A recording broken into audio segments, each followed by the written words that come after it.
Once again, welcome to our second Meet the Candidates night. We apologize for the technical snafu earlier, but we're glad that everybody found the link and was able to make it here. We have three slates of candidates for you to question. We have Lady Angelica Di Novalipa and Maestra Sofia Gianetta di Trieste. We have Lady Eleanor Salton and Boyare Mathuan Unionruin. We have Lord Ragnar Bliskeg and Lord Albrecht Anker. Please note this meeting is being recorded. So if you do not want to be recorded, please turn off your camera. Otherwise, you may end up on YouTube. The SCA prohibits harassment and bullying of all individuals and groups. Participants engaging in this behavior are subject to appropriate sanctions. If you are subjected to harassment, bullying, or retaliation, or if you become aware of anyone being harassed or bullied, contact a seneschal, president of the SCA, or your local kingdom ombudsman. So a few words on tonight's meeting and the meeting format. We're going to have opening remarks by Suter and myself. Which are now. Yeah, which is currently happening. We will let our candidates do introductions and opening statements, and then we will take questions from the populace for the candidates to respond, and we'll close with some closing remarks. Now, just to let you all know, we do have some pre-submitted questions that we will be intermixing with the questions that you can ask either in the chat or you can raise your hand and we will call upon you so you can ask your question. So we will be moderating this discussion. So thank you all for being here. And this is night two. There are going to be different questions than what we had from night one, and which that video will also be posted as quickly as we possibly can. And for those that do not know, the polling will probably start sometime early February when we start putting the ballots in envelopes and sending them out to everybody. And escape. Okay, and I'm going to stop presenting. All right, so we will let our candidates now introduce themselves, and we will start with Eleanor Mathuan. Hello, I'm Mathuan Ruan, running with Eleanor Salton.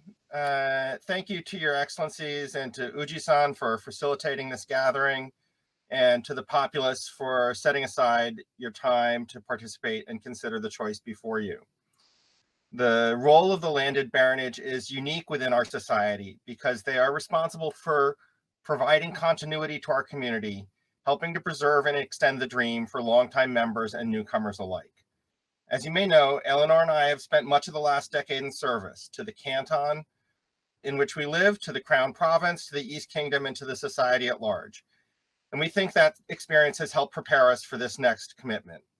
We know the value of our shared dream has for ourselves and for the other members of our society, and we have demonstrated that we will put in the time and effort needed to make people feel welcome, facilitate connections within the community, deal with problems and conflicts, and advocate on the province's behalf to kingdom and society. You will not find anyone more dedicated to the Crown Province and to the dream of an intentional community drawn together by our shared interests.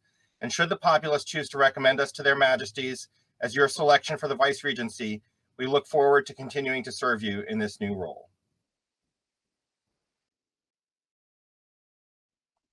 So hi, I'm Eleanor Salton. I've served as your seneschal for some of the last several years. One of the things that makes the SCA so great and so perfect for me to play in is that it's a really big umbrella. We're not recreating any specific event or place. We are manifesting an intentional community, a brigadoon in our hearts and whenever we can in gatherings. online. We're doing a really good job of that, and also in person. And that's a huge contribution that the landeds uniquely make to this game. The tenure of their terms adds to the longevity and the continuity of the sort of institutional memory. And, we just want to harp one more time on the hospitality role.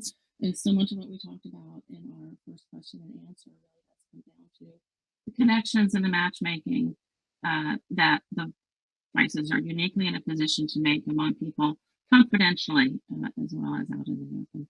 Thank you.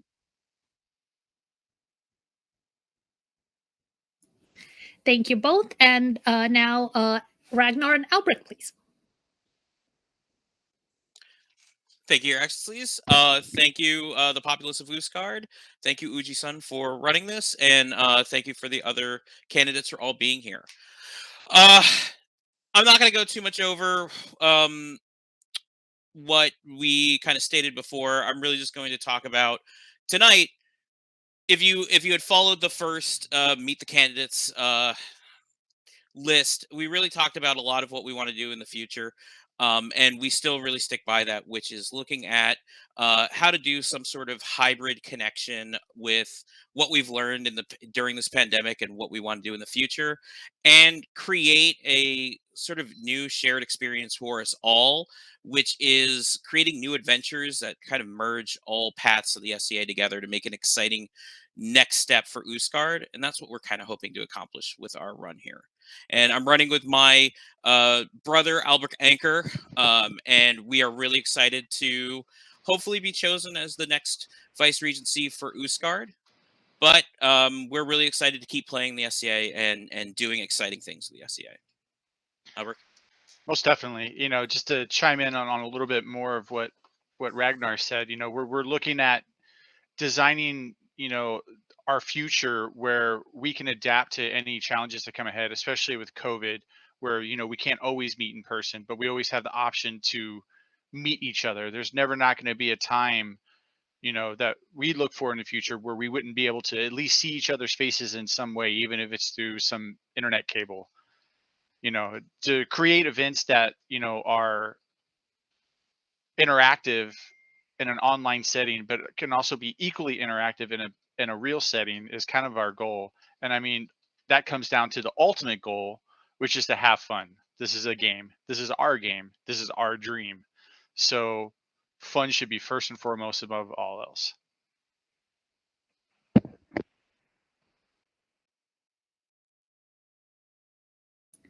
Thank you both. And now Angelica and Sophia. Okay. Well, hello, and thank you again for coming out tonight for round 2. And again, thank you, Lada, Suter, Uji, for organizing this second meeting, and for the candidates, my friends, as well as amazing candidates. I am, again, Sofia Gianetta di Trieste, and my running mate, who is still my partner in crime, Angelica Di Novalipa.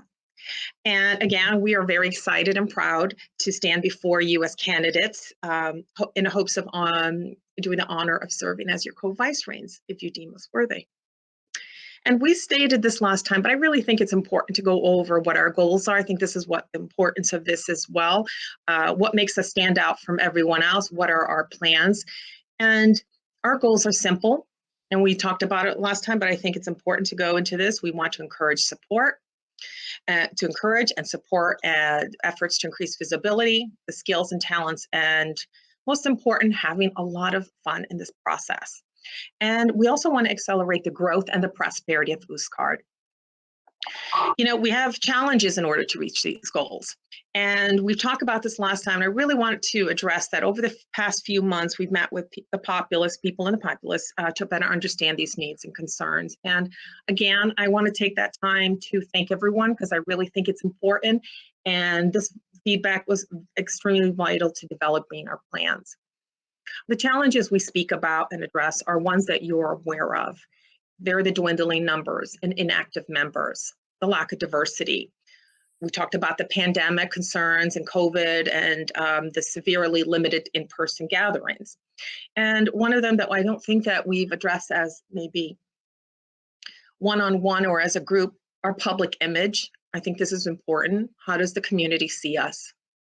And part of the question we want to address in our goals is, how do we address them? How do we get across and move along with these challenges? Well, I think that it's a lot of work. It seems like a lot of work, but it just takes us to opportunity to step outside of our comfort zone, engage in a different aspect as far as media presence, and rethinking how we engage with the public as well. And I'm going to have Angelica going to go briefly through these objectives, and I hope that we have additional questions tonight, because I really think this is what the meat of what we want to do for Ostgardr is, because I think across the board, we are all amazing people. You're my friends, these candidates, and I'm sitting here proudly looking at everyone here because there's this 3 groups of candidates who want to serve, and this is amazing. That says something about where we're going, right, as a group. So that's, it makes me very proud as an individual. Yes, I know I'm like a proud mom, but it needs to be said because this is really where we're, anyone, we win is going to do amazing. I just think it's about how the amazing gets done, right? So I'm going to turn this over to Angelica, and so she can talk a little bit about what these goals are. As Sophia said, we have concerns to address. We want to implement a marketing campaign that will brand our image to the public.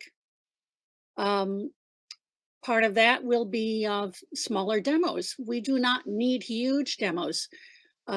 We don't need an all hands on deck 3 times a year to exhaust our populace. If we develop a core of people who will alternately show up at street fairs and craft fairs where we have negotiated table space, we can interact with many more people over a period of time. Multiple small demos can turn those street fairs and craft fairs into thousands of potential interactions. Build networking relations with community leaders and community centers. There are many opportunities that we have not thus far tapped, to the best of my knowledge. We can promote meetings through local community calendars, Nextdoor, meetup.com, local cable TV. There are many, many opportunities that we have not used because we have focused our image building, our contacts inwards as opposed to outwards. Along that way, we need to increase youth and family activities, not only for our members, but to draw families into the society.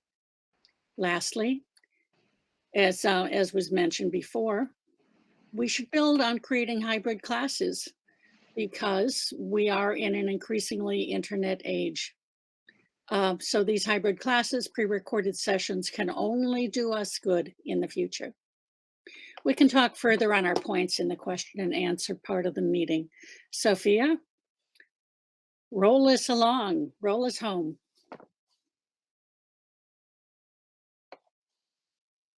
You muted. I blame Chewy because so he's not barking or coughing or something on the other end. Thank you. Angelica and I believe, as you can see, that we really have a compelling vision, and it's a vision that we put together with you, the people, and it's a comprehensive plan.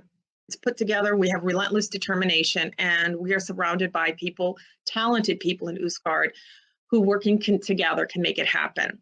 We are experienced, seasoned members. We've dedicated over 20 years of combined service to the SCA, to Ostgardr. And now I think that we'd like to take that combined experience and love for the province, which is our home, to the next level. And we hope that our hard work and dedication and spirit and love have earned you our vote. Thank you.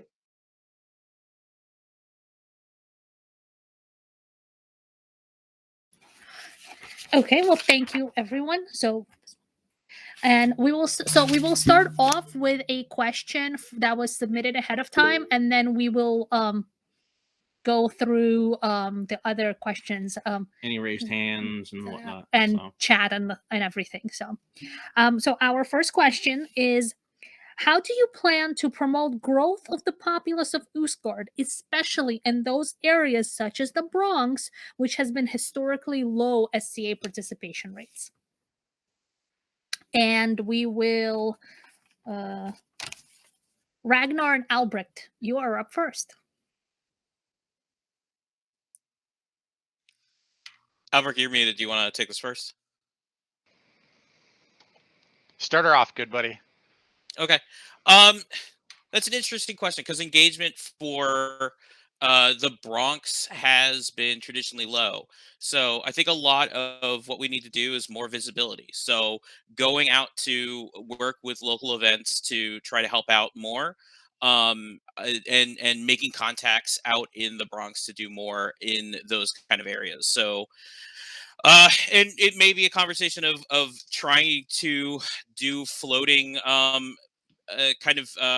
events in those areas. So going up to the Bronx, going up to their parks and doing, maybe doing fight practices where we can get people to come up, doing Bardic circles, seeing who wants to come up to the Bronx and meeting people and putting our names out there. Because if we're doing flashy things, people want to come and talk to us and work with us for that kind of thing.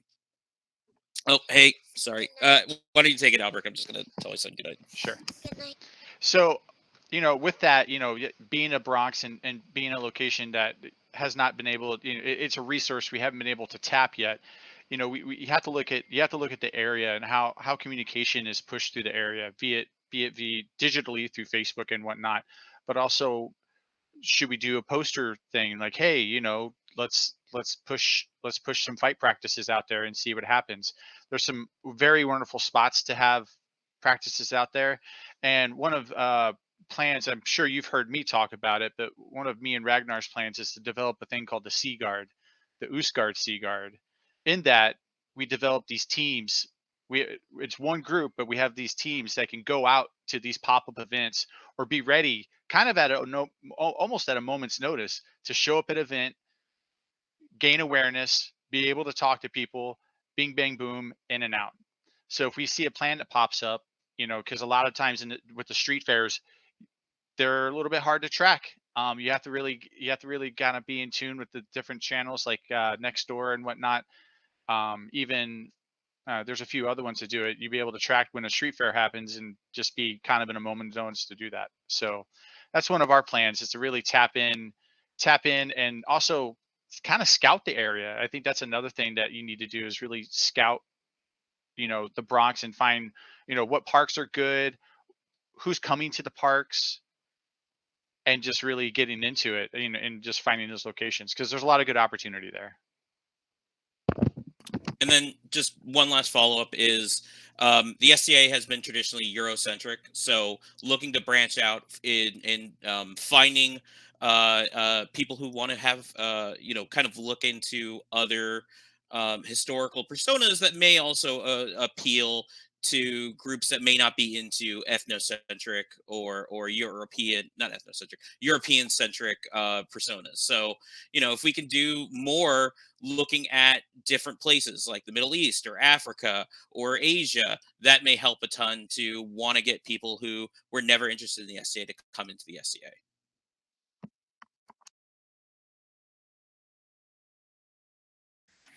Thank you both.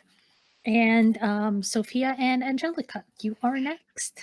Well, I'm glad you asked. This is a great question. It's part of our plan and what we've been working on. I think the points that were brought up were great.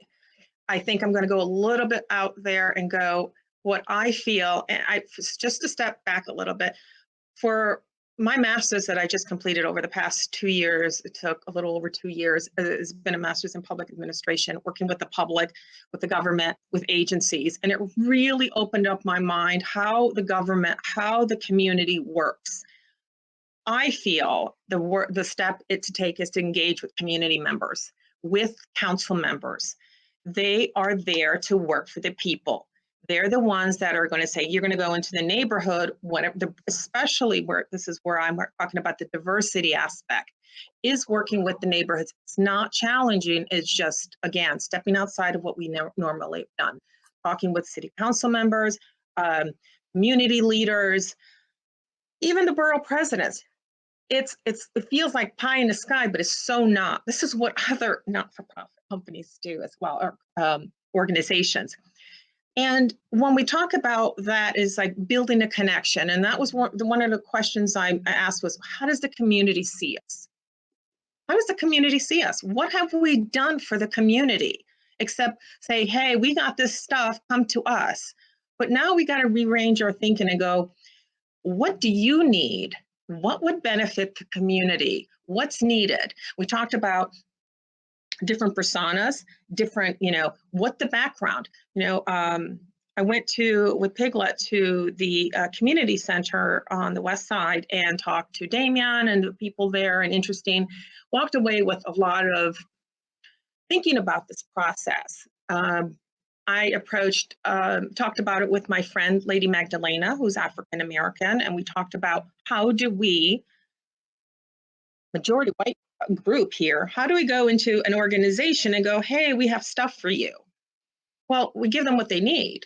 We teach classes that are something that people can relate to. And Lady Magdalena said to me, I would love to teach a class on African persona.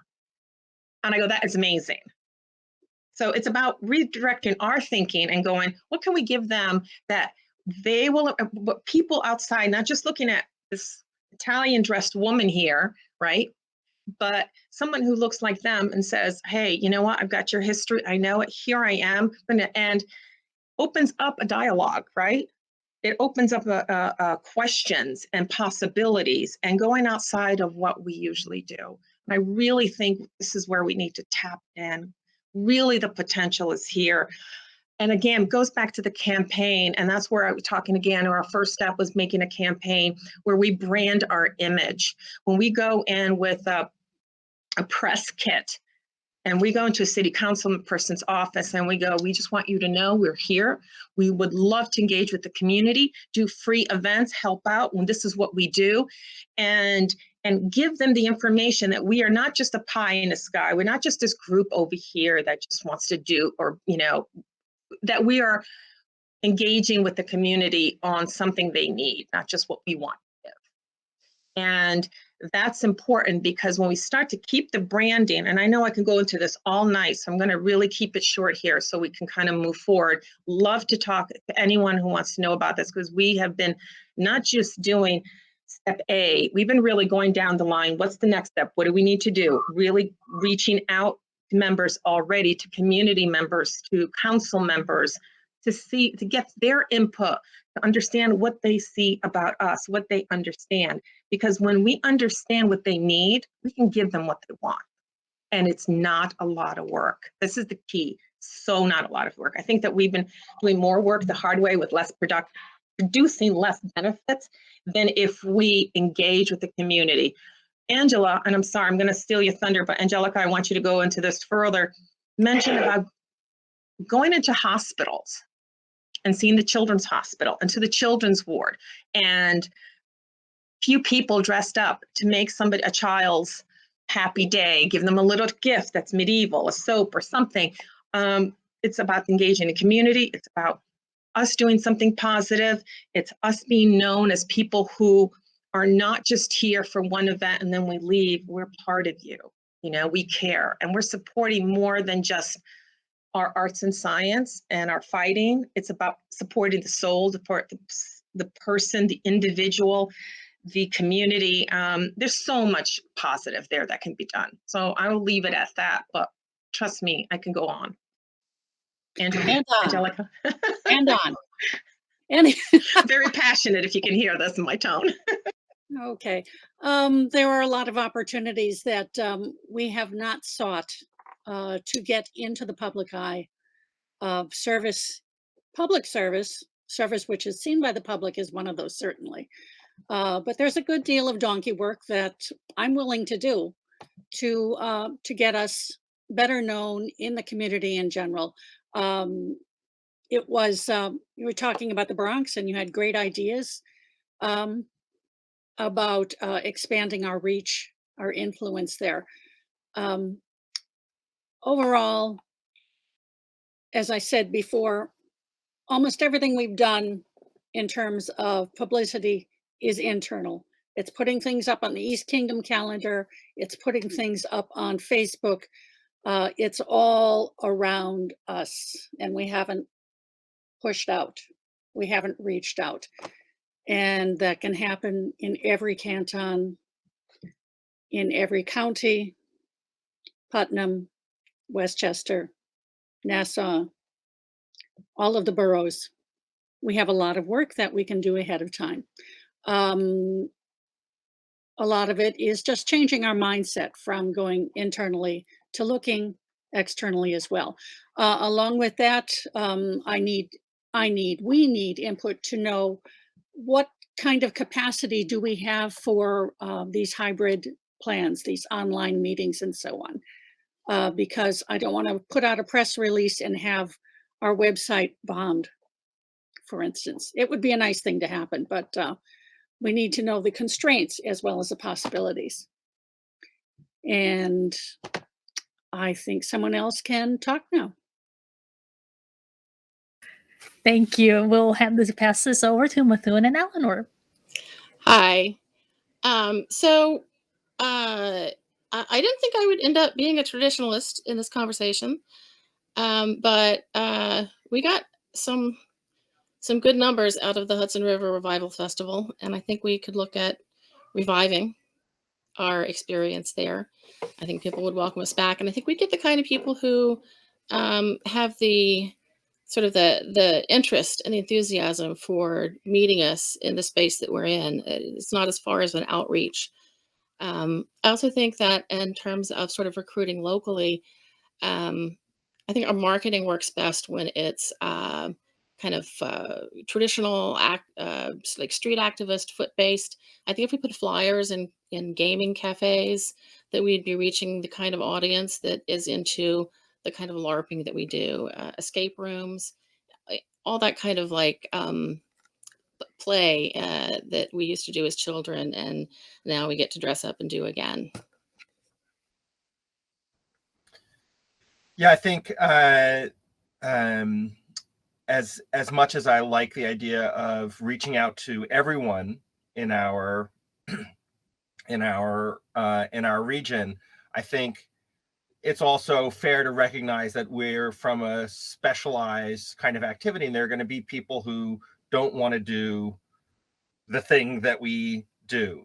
And I want to make sure that we don't invest loads of effort reaching out to people who fundamentally aren't going to be interested in what we are doing, without getting trapped in thinking that means that we just need people that look exactly like the folks we see on the screen here. Because I think there are a lot of people who would find this game, this dream, fascinating and fulfilling, who haven't discovered us yet. So I think we have to balance reaching out to new communities with targeting not just kind of any random person, but folks who have kind of the seed of interest in the kinds of things that we do, that we can help to blossom into the love for the society that we have. I think part of that, part of getting that into areas that we don't already reach is going to involve just going out and actually doing things. There's lots of lovely parks in the Bronx, lots of venues. We started making lists of venues for smaller events back in 2019, right before the pandemic hit. And I think that's worth going back and kind of finishing that project of digging up new venues for local events. And if we're having fighter practices and small scale events in the Bronx, that will provide kind of both visibility and kind of an immediacy and a sense of connection to the community that kind of advertising there, but then holding our events elsewhere would not. And I think that the last step of it, beyond the outreach aspects that I think a lot of folks have already spoken to is making sure that when people do take that step of coming in to join us at an event or at a local activity, that we don't scare them off before they're able to make the connections. And some of that is going to involve maybe making a few adjustments and addressing some missing stairs to ensure that folks really feel at home and safe within the community, and get those first connections to other people, so that the dream can flower. And I look forward to helping make those connections. Oh, thank you, everyone, for your input on this. And okay, so we had a couple of hands raised, but I'm not sure if they were questions. Oh, Uji, yes. Please. Hello. Sorry about that.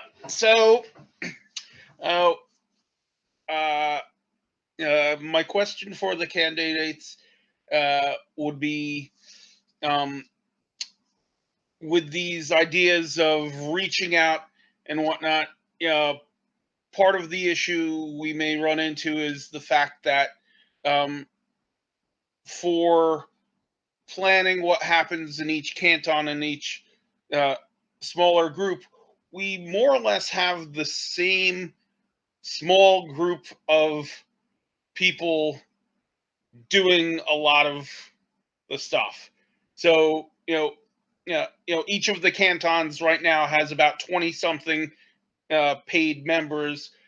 Ostgardr as a whole, currently it's 134 paid members. And pretty much those who are showing up to something like this, those are essentially who's doing this. So how do we get more bodies more involved? Thanks, Uji. And we're going to hand this over to Sophia and Angelica first. So, like everything, how do you get people involved? Good, that's a question that we've been talking about. Even for people who are not involved, well, you communicate.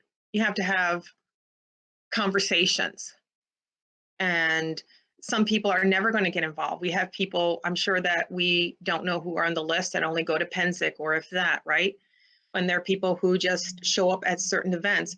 But I feel, and I do this in my personal and business and everyday life, is have conversations one-on-one, conversations with the canton. What are your needs? What do you want to do? Who's there? We have the people who are there as well in the groups who communicate, who talk, to learn what the issue is. First of all, what do you want to get accomplished, right? What is going on? What, we need, not everyone wants to be involved. You don't force people. This is a volunteer organization, and we have to remember that everybody here is doing they're sharing their time and effort. Some don't want to spend as much time. Some are frustrated. Some feel don't respected or appreciated or worn out. There are many reasons why people get involved, but having that dialogue with our members, the ones that are acting and not. And I've had emails with individuals who just saying, what happened to this person? I haven't heard from them, just checking in, reaching out, finding out, having conversations about what is needed and what is not. It's really hard to get, again, it can happen, but what we need to do is talk, find the goals of the canton, Ostgardr. Again, I feel about, one-on-one conversations. What's difficult? What are the pros and cons? What can you do? What can you not do? Why aren't you involved? What are your feelings? And what do you think as well? Because it's not just about gripe. It's not just about complaining. It's about finding resolution. So we need to say, okay, well, this isn't working. How can we do this with what we have? And I think overall as a group, I feel from my perspective, no matter what canton you're in, I'm not in a canton. I'm in Queens. I'm in no canton. I'm not, affiliate. I'm just on the, Ostgardr proper. Yeah, where am I? I'm everywhere. So it's not just about, we can involve people from the different areas as well, such as myself and many others who are so involved to help out where it needs to be. But again, if you're talking about the members who are there and having them active, it's about seeing what they can do and what they can't do. Because not, unfortunately, we have an aging population too that can't do the things that they could do, right? So you need to have those conversations about how involved do you want to be involved? Right. First of all, maybe they don't. So now we're just spinning our wheels trying to get all these people involved, and they're like, I'm good where I am. Or I don't have a ride and I would love to do this. Well, what can you do? So again, it's conversations and then knowing what we want and how to go about it and then addressing that need. Thank you. I think what is needed is on a very grass level is to directly approach the people who are not actively participating and asking them to do something small. And ideally, once they are integrated on this small level, they will realize the very real benefits that come to us when we do participate more. We have more interaction with one another, we have more fun.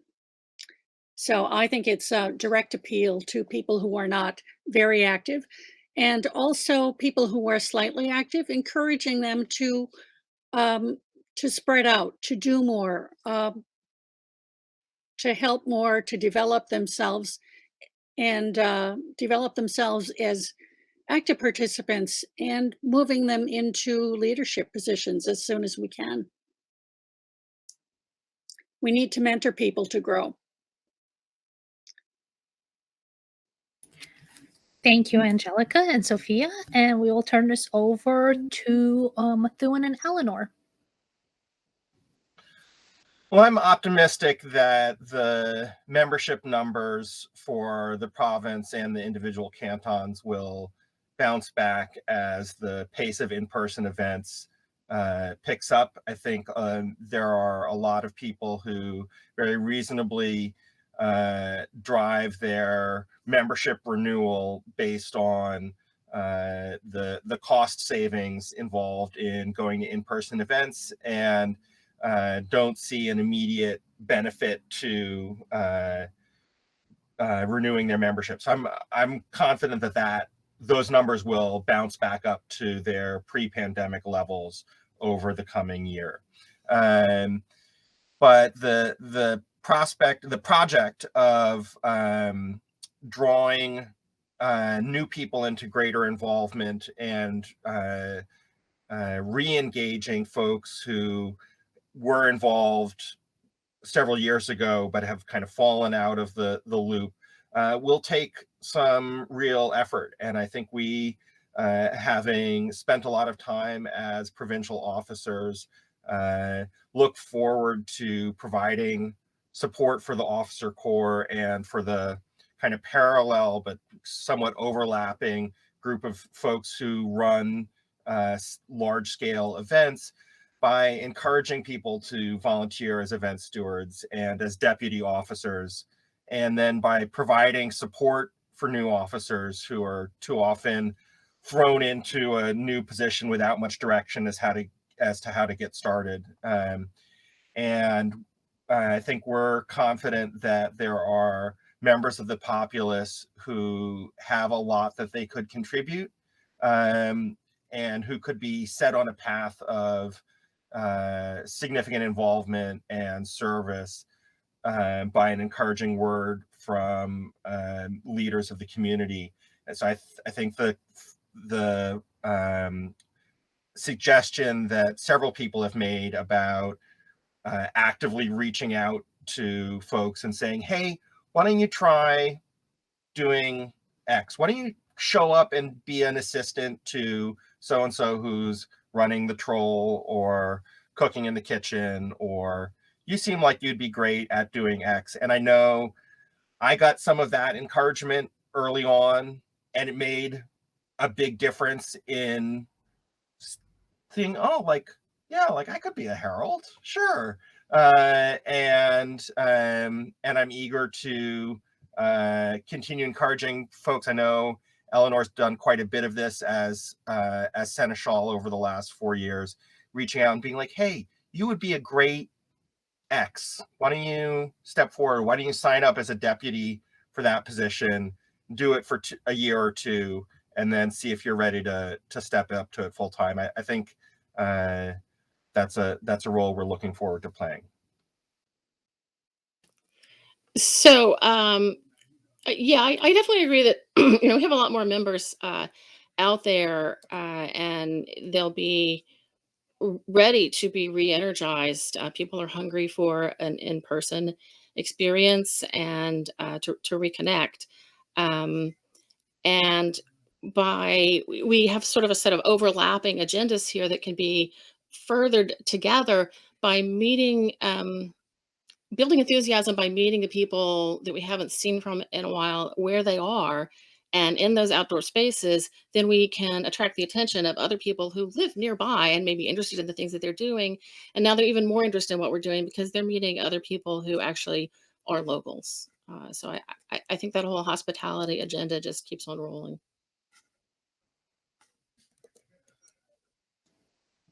Thank you both. And now Ragnar and Albrecht. So listening to everybody talk about, you know, what we can do with this I mean, these are all amazing ideas. I think first and foremost, we have to look at our resources. We have some gatekeeps. We have some bottlenecks in our current processes now. We can speak upon fighting. It's a little bit difficult unless we get it in advance to really get someone in armor right away. It takes a few times. We've gotten way better at it, but that's just one of the bottlenecks that we have. So I think making sure that we have the resources to, and it could be in individual cantons. We can look at our gold key stuff again. We can really kind of just lay everything out, have an inventory, and kind of see what we need while we start building a better presence on social media, because it comes down to the young and the old, and it's not a versus there's not a versus, it's a balance. If we get young people excited and we get them involved in events, and you see it going on social media, the older crowd, the ones that maybe come to this event, meet these newer people, and they're sharing stories, and that's where the harmony comes in. We're now we got people who, like I said, you know, there's people that maybe come to like 1 or 2 events that they only go to, you know, and then we got this group of hungry younger people who are like, yeah, I want to go to Pinzik, and there's like this one person who only goes to Pinzik, like, come on, I'm a master of this, or you know, that's just how it works. Recruitment is going to come from the younger generation, and the younger generation is on the internet. So outreach first and foremost, I believe, has to happen simultaneously with physical outreach on the internet. We have to be, I mean, Caitlin does an absolutely brilliant job with TikTok. You know, I mean, just what she's doing there is huge. If you tie those in with physical, you know, our fight practices and whatnot, and tell people where these are going to add or where we're going to be, having a sea guard set up at specific locations, branded with talbards of Ostgardr at these specific little events, and you're pushing that through Facebook, you're pushing that through TikTok, you're pushing that through Instagram, you're going to get more people to show up. And you might get like 25 people interested, and out of those 25 people, you get like 10 to 5 people that are continually coming. So I'll throw it to Ragnar now because I need a drink of water. Yeah. As you can see, he's very energized about that. The only thing I'm going to add is, and this is just kind of building on what everyone else has said. It is almost talking about kind of getting members who have lapsed and how do we get them back in, having those individual conversations, possibly having those hard conversations with people who have been hit really hard by the pandemic and may not have been able to keep up with their membership. Maybe talking about getting them to look into the SCA's membership assistant fund and trying to get them back in there. So having those difficult conversations to get, you know, see if we can work with people who have been hit really hard with the pandemic to get them back in. So that may be a big thing that we need to start working on, and really having those personal hard conversations to get people to come back. Thank you all. I am not seeing any questions in the chat. Bish, at one point, I think you had your hand raised. Do you have a question, or was it just a comment or something? Oh, okay. Caitlin, your hand is... Question, but I'll wait till later. Okay. Caitlin, Why you're don't up. I was gonna say, why don't you let Zorik go first? Because I had a question and then my question like fell apart. So give me a moment to put it together. Okay. Ervald, you're up. Okay, maybe this can be answered later, but I'll just throw it at you now. All right, so it's two parts. One, if you don't win the election, what parts of your program are you going to try to do? What parts of the things that you've said you're going to do are you going to try to do anyway, or at least talk to the Viceregals who do win about, hey, can we do this anyway, even though we're not Viceroy? Can we activate this program? And if you do win, which of the programs of the other people do you say, you know what, even though it was your idea, not mine, we ought to do that? That is an awesome question. And we're going to throw that to Methuen and Eleanor first. Okay, so I'm going to open with hospitality. I'm absolutely going to be doing that. I take it very seriously, and I'm looking forward to having some time and energy to devote to it. And just to like, I feel like I've spent a lot of time doing that, and that I could just do it so much better now that I'm not working on other big things for the province. And then in terms of other people's ideas, I really love the virtual presence and the hybrid nature that Albert and Ragnar are talking about. I have some really excited thoughts about how you could do a hybrid event in such a way as like an individual reporter walking around doing color commentary. I think is a lot more interesting than trying to stream from one location. And I think working with the pair would be extremely exciting on that front. And I'm going to turn it over to Methuen for more. Yes, I think even if someone else ends up wearing the Chains of State in the fall, I'd love to find a way to implement a program of organizing local events in every canton and in every county on a, if not exactly monthly, some kind of similarly frequent basis in a park, going to a museum. There's things to do all over the Crown Province. And while I think having the vice regents as a kind of a seed to bring the community get together in those places would be helpful, I think we don't need, we don't need that as a crutch in every circumstance. I look forward to doing that regardless. In terms of ideas that I've heard from other folks that I would like to incorporate, I think Albrecht and Ragnar's emphasis on fun is something we shouldn't lose sight of in our kind of focus on membership numbers and kind of all of these like logistical details. Like there's something magical that happens in these moments at an event, online or in person, where you kind of step out of your day-to-day life and into a kind of a magical alternate existence that for some brief period is overlapping with the world we normally inhabit.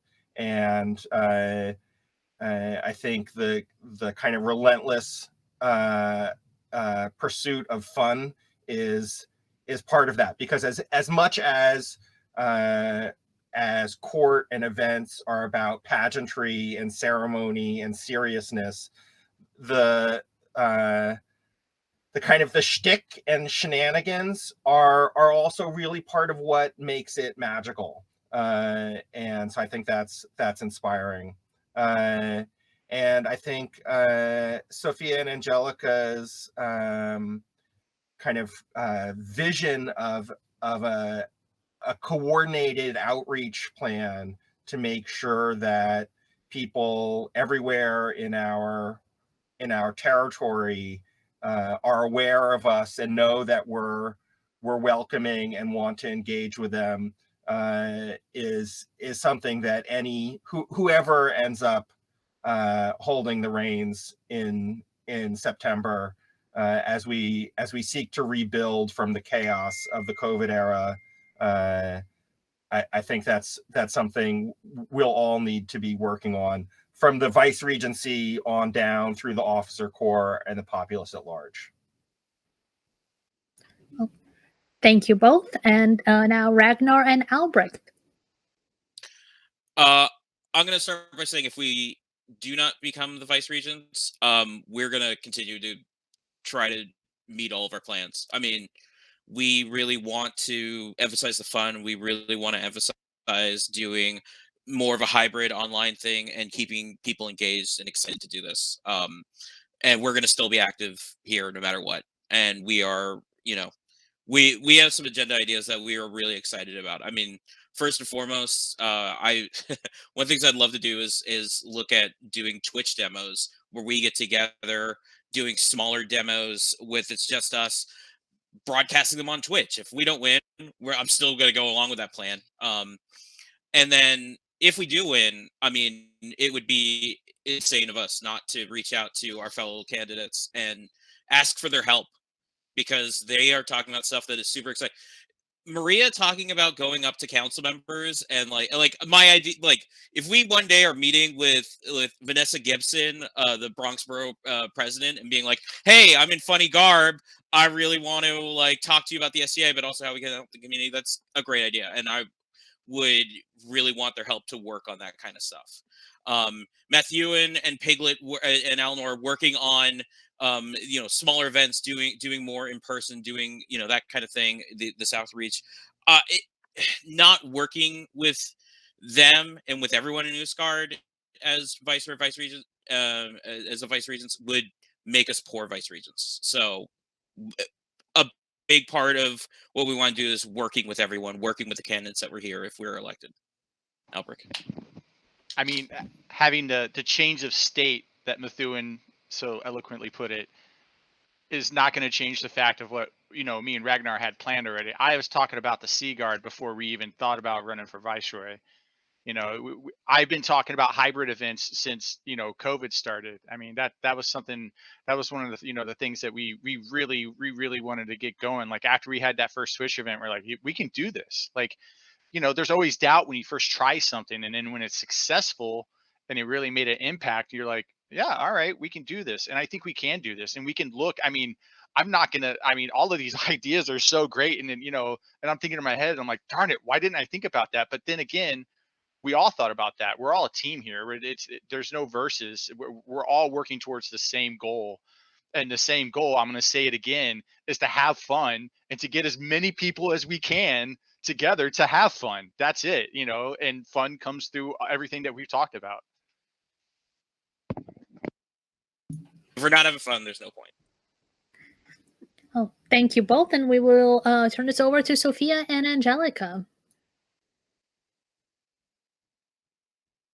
Going to go, Angelica? Angelica's ready. We've had discussions with all of the candidates at some point, and regardless of whether we win or not, we're going to draw on the talent that is here. We're going to work to integrate many of these great ideas into a program that we can carry forward for the next couple years. It would just be stupid to ignore the synergy that's here. Sophia? Thank you. I think that, first of all, what we would do as our plans, I think that first of all, my plan, no matter what, is always about people. And that's always first and foremost. So taking care of who we are, the people that we have, being respectful, appreciating them, right? Valuing who they are, no matter how involved or not they are, because everyone has limits on that. I think that's the key. That's important, because from there, people first and everything is second works out. What I would like to do is, so the tricky part is our plan is not big or small. It's pretty much encompassing everything we've talked about, but just a little bit of how to tweak it. But really what I want to still continue to do is I really feel the diversity needs to be worked on and addressed. It doesn't have to be trying to go out of our way, difficultly. It can be easily done. I think that's really important. I really feel it's important, and it can be small things. I feel reaching out to members, reaching out to council, reaching out to community leaders. If we have a small event, right? We attend a street fair, for instance, not a lot of people. We tell the community, and we market it through online. And that's where we one of our 6 points was about hybrid classes, about internet, about posting. There's a huge plethora of ways to do it, and it's not difficult. We just haven't done it. And I think that we could still incorporate that, and I still would want to incorporate that. One thing that I think about the classes and the hybrid are really important. I had conversations with 30-year-olds, my daughter, her husband, my son, their friends, and tough crowd, man, tough crowd. But you know what? They gave me what they wanted. They said they would love classes that were pre-recorded. They would love to see somebody working on and showing them how to use a loom. And so this way they can do, if they feel like taking the next step, they're in a safe zone where they feel comfortable, they can watch it, they know. And the next step is like, maybe I'll try it. And they said they like that. They would like to see glass blowing, or what Charlie does, come on, I'm losing it, Rhea, the blacksmith. So that kind, so they would like to see, how does that happen? I would like to see the beginning, the process. It doesn't have to be complicated. iPhone has a beautiful camera, but this will engage more people, right? More people, and not just when we say young or old, all of us, because there is so much of us that we're all in the internet, we're all stuck to our phones. This is the world that we live in, but we can use it in a way that's strategic. That we are using it not just, hey, we put up a video, but where do we put the video? How are we using it? Are we using the SCA of the logo? Do we have a logo? Do we have like the little seahorse on there? So every single time somebody sees one of our videos, there's a seahorse on there, SCA, my Ostgardr, right? So this is about branding. That's how I feel. I would still want to do that. I don't know if that would still be, approved, but I would work hard at it.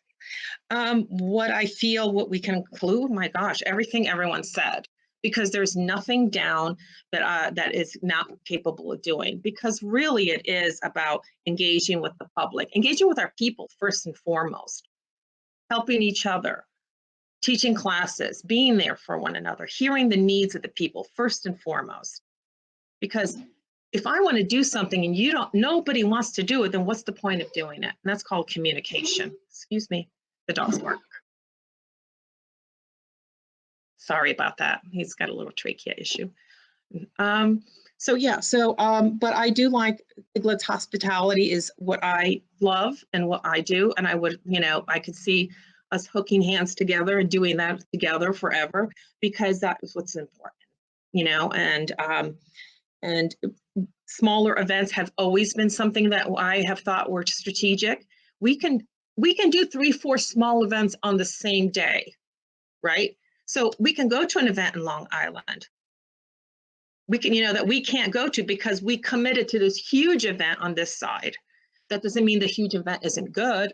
It's not a this or that, but it's about thinking outside of what we usually do and being open to different possibilities. And just because it might not work in one location doesn't mean it won't work somewhere else. But we got to try something different. And that's I think where we're leading with this, trying something a little different, but something that we all want to do and not burning out. And God, the fun is always a part of it, because I am not spending my time wanting to be Vicerine, and Angela's spending her time and resources and hours of free time to be miserable. We made a concerted effort. We've talked about this for a year at least, where we said, is this right? Are we committed? And I'm not committed. I don't want to go to any event, whether it be a small demo or a big function where I'm miserable or people are miserable and we're all miserable together. That's not what we're in this for. So as I think Gerwald said, if we're not having fun, we're not doing something right. And I think that's what this is all about, getting to that point and getting more people to have fun with us. That's the goal, right? Thank you.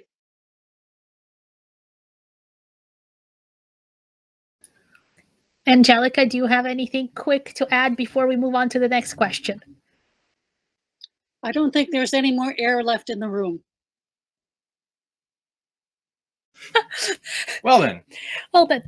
Bish, I see your question in the chat. So just so you know, we see the raised hand. So it's going to be Bish, then His Excellency has a 2-part question, and then it will be Caitlin and then Kathy.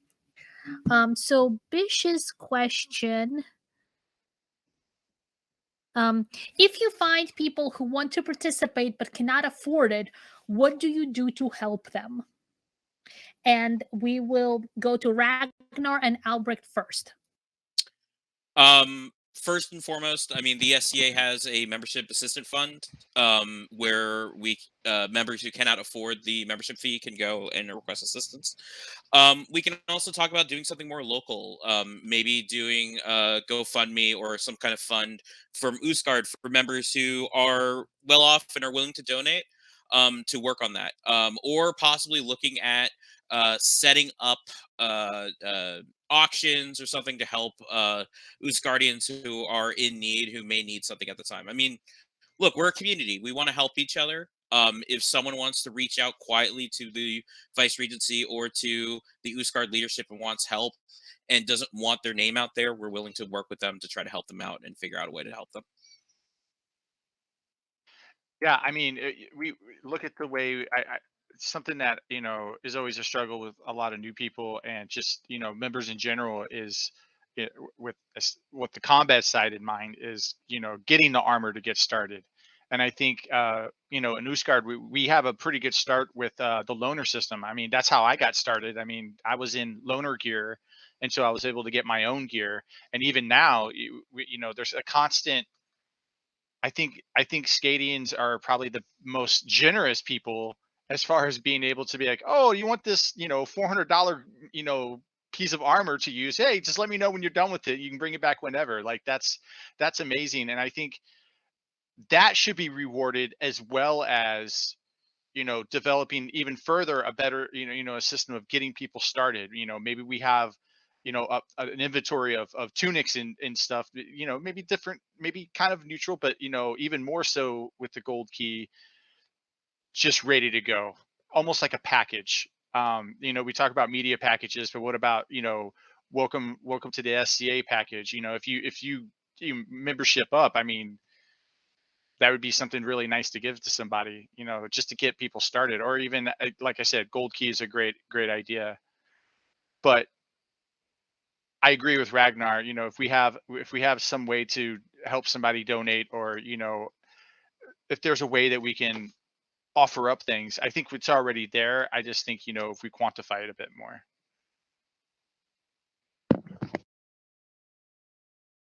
Thank you, and we will turn this over to Angelica and Sophia. We already have free events, ANS events, things that happen at Commons, practices in the park. These are things that do not cost money.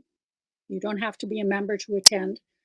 There is the Company of the Green Stag already there. There is the SCA membership, as was pointed out. So these are existing functions. Sophia? Well, paying for events is one thing. Angela and I have talked about when members come, new members, possibly one of the first things that people talk about is a fee skier, not having, or kind of making your own. That's something that's yours. And I know we've given mugs, but we've talked about giving them utensils with a little handkerchief or napkin with the Ostgardr logo on it. This is yours, like welcome to the group. So you're kind of like, it's a small gift that can be created, dollar store, whatever, utensils. But the meaning is so much more generous than just a spoon and a fork and a knife, right? It's about the connection. It's about come back. You're here with us. I've given clothes of mine, my own tunics that I've made to people who I've seen very interested, because really, let's be honest, if we start giving away all the gold key and the first time somebody comes, we're not going to have gold key, because that's happened too. Having a gold key, we're very fortunate because we have a great team that work together. We have stuff. We just need to make sure who's organizing the event, putting it together, is requesting this too. We live in different cantons in different areas. If you tell me 2 days before, and I, for instance, let's say I have the gold key, that's really hard for me to get that A to B, right? But if communication, we need it. We're like amazing a system here. We're an amazing group of people who I have asked for help, and at my doorstep, people have come, which has made me humbled, by people's love and care and generosity. And so you pay it forward like that. You pay it forward by, maybe we can have even a raffle, to buy some things that were, maybe even for more cloth, and we can make tunics for people to give them inexpensive. But I think if we start with something that's small and that's a person can use, this is for you. And then this person hopefully will say, okay, you know what? I needed this, and it's their way of welcoming me, and hopefully they'll come back again. And I think that's what we start with first. I mean, there's a lot of things that we can do and build on, but I want to be realistic here too. We have a budget. People are offering to do this. Even if somebody gives something away, it's money out of somebody's pocket. It's an item. So, we can do smaller things that are more practical and more doable, but we can build and figure out as we go along to do things that are bigger. But I think that starting with helping them out. We have the stag we talked about. We have these, different ways, if you've been in the society and you're bringing a friend, if you can, pay for that person's, entrance fee. But that, I don't like to put burdens on people. I don't know what people's financial, something that is doable is something small, like I talked about, and work from there. Thank you. And Eleanor and Methuen. So a couple of folks have mentioned the Green Stag program. That was started just before the pandemic, and so it's one of several initiatives that folks were working on kind of before the plague, and that have been derailed by the last 2 years. That I look forward to getting started again. And Eleanor and I were pleased to be founding members of that initiative. It is a challenge to properly handle the rules about finances. You can't do certain kinds of fundraising as an official SCA activity that then benefit individual members. You have to kind of follow very specific rules to do that in a way that doesn't violate our nonprofit status, but we found a way to do that for Green Stag. I'm confident we can find ways to do that for other materials, so that just as a group of donors helps with membership fees and the Green Stag helps with event fees, that we can also find ways to help people with the cost of garb and other supplies. It seems like an initiative that was started before the pandemic and that I look forward to getting back underway.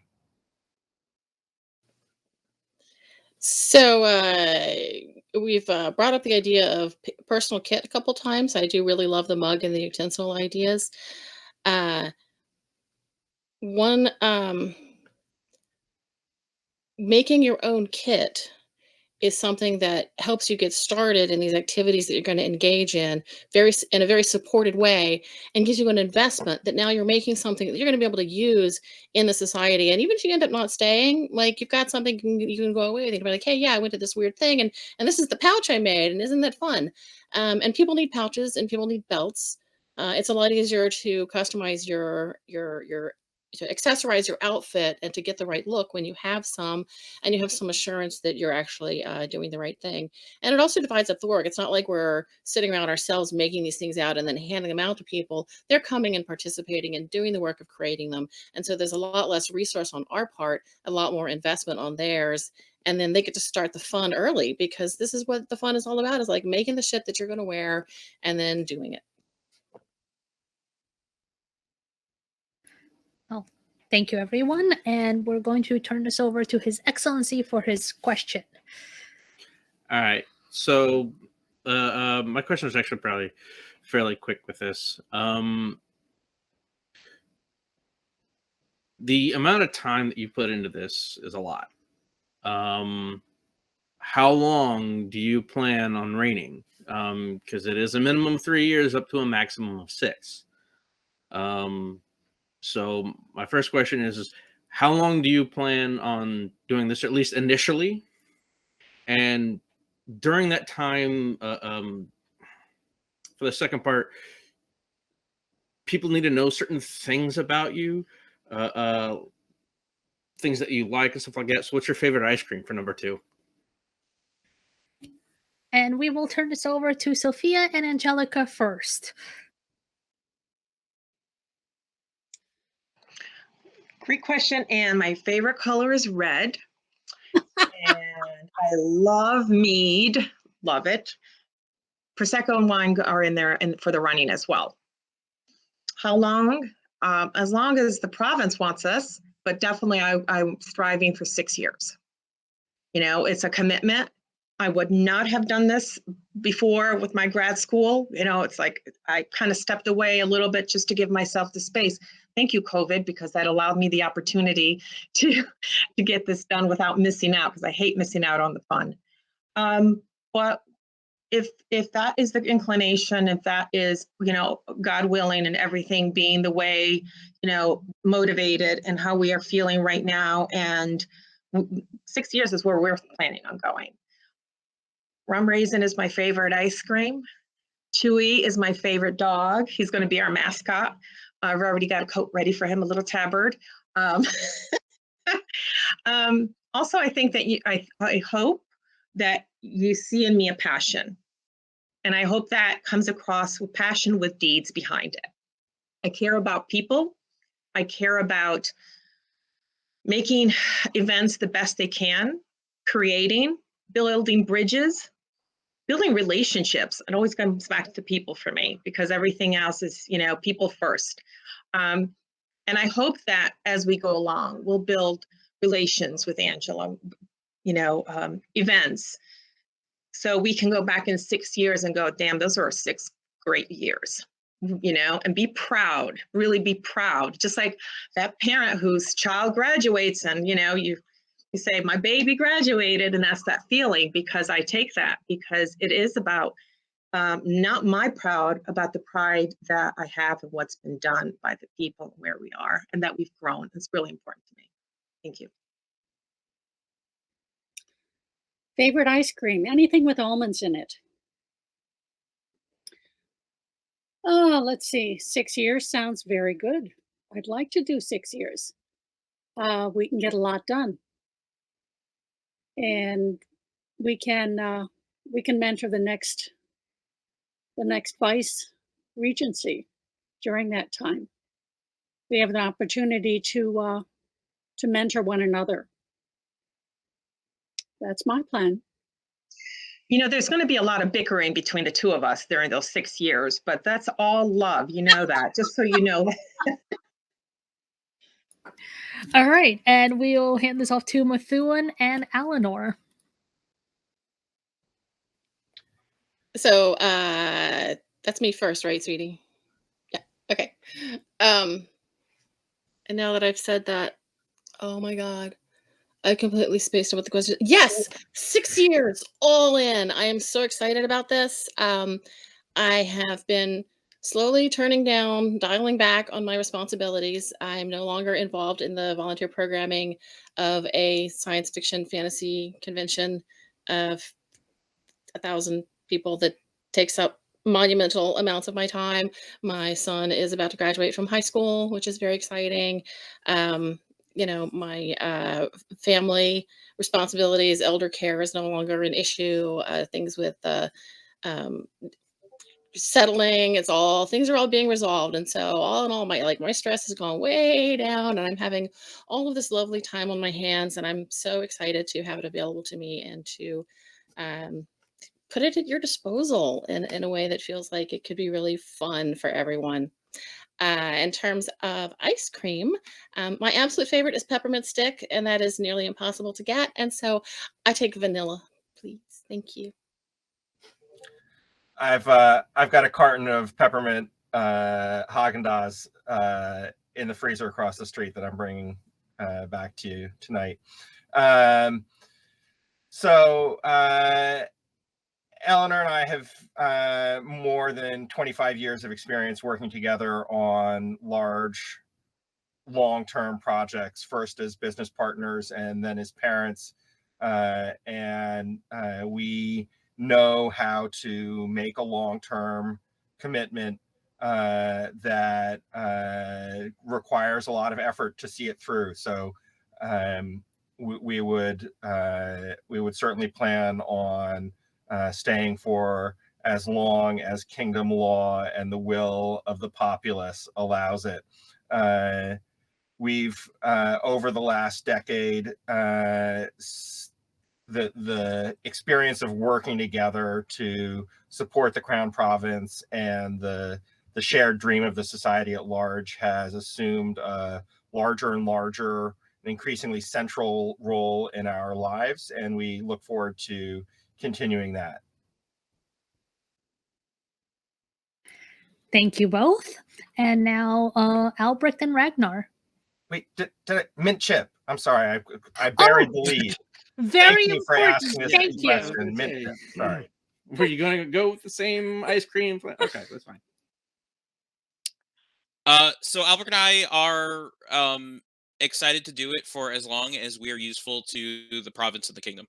If the Crown Province does not believe we've done a good job in our first 3 years, we are humble enough to say that we will step aside and let other candidates come in. But we would love to be on for the full 6 years. And we are excited to work hard for you all if you see us fit to serve you in that capacity. That said, I am very simple. I love chocolate. I'm a chocolate fiend. I'll eat anything chocolate. You put chocolate in front of me, I'll eat it. And that goes exceedingly enthusiastic for chocolate ice cream. I will eat as much chocolate ice cream you put in front of me. Oh, is it my turn? Okay. Yes, it's your turn. Sorry. I'm going to start with my ice cream because my ice cream is important. It's not so much because I'll eat all different kinds of ice cream, but my favorite ice cream is getting a chocolate dipped ice cream cone at fighter practice. That's the best. He's a fiend for it. I'm going to tell you right now, he's a fiend for it. It doesn't matter. Everybody's giving me the grief because it's dairy and I'm fighting. I'm like, I don't care. It motivates me. It makes me happy. Plus, I can eat. Doesn't matter the temperature also. It doesn't matter the temperature. It doesn't matter. It doesn't matter. But back to the thing, we're willing to serve as long as it takes and as long as the populace lets us, and the kingdom and the SCA, of course. And I know there's rules there, but it's. And the hard work is like, I've only been doing this for 2 years. Let's be real here. I've been doing this 2 years strong, and I kind of jumped in, and I just keep on taking more and more, and I cannot get enough of it. I also know my boundaries, and also willing, if we get, we're willing to ask for help too. And I think that's what makes our group, our society, very much important, and something that we talked about in Broken Bridge with our new rabbit. I'm having a brain fart of what The it's Order called. of the Carrot. is what Order you're of the thinking Carrot. Thank you Order of so Carrot. much. The Order of the Carrot is something that's really important to Broken Bridge, and I think it's not just doesn't need to be taken as a failure, but needs to it shows everyone that we're willing to ask for help from the populace to do what we can to make things, everybody, fun. I can't say fun enough, because that's ultimately what it comes down to. Whatever we need to do to make sure our time as viceroys is great is to make sure everybody's having fun, and that's it. Whatever it takes. Thank you. We have gleaned some very important information from this last question about Very- all of our candidates. Appreciate it. Thank you all. And we will now go to Caitlin. I forgot the hand automatically turns itself down when you start talking. I'm trying to put like a very complex, nuanced situation into a very simple question. So I apologize if I start to meander around here.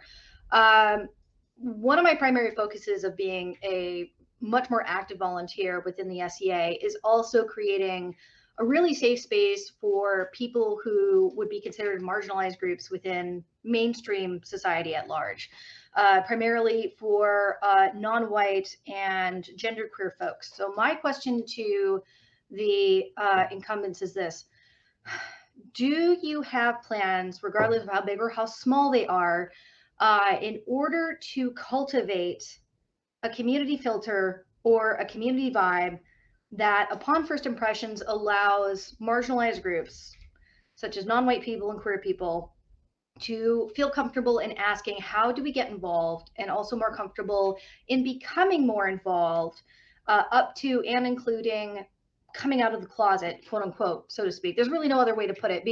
Becoming like the truest version of themselves within the SCA. That's the question I wanted to ask.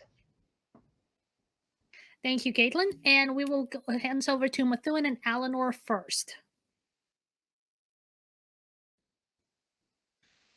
So I think that's the goal of making our local group and the society at large more inclusive and welcoming is one that is very important to Eleanor and I. I think there's no simple quick fix to it, but I think it's something we're looking forward to working on and putting the effort in over a long term. I think some of it involves explicit outreach to the relevant communities. We've done a little bit of that with events at the Queer Center and at the Pride Parade. And I think continuing to make those kinds of outreach efforts is one piece of the puzzle. And then making sure that when people show up to their first event or their fifth event, that they feel explicitly welcomed and invited to participate as a core member of the group helps to kind of close that loop. I think our efforts, I know the heraldic community is making a lot of effort around providing more resources for historical names and armory in non-European contexts to support people who want to explore those persona. I was really touched by a comment that Duchess Isabella made in one of the history videos for the EK50 event that we posted recently, about how if she was joining today's SCA, she would have probably adopted an African persona in a way that she didn't feel comfortable doing decades ago. And I think that we have started on that that path, and we need to keep pushing to not drop the ball and to make sure that people feel welcomed and appreciated.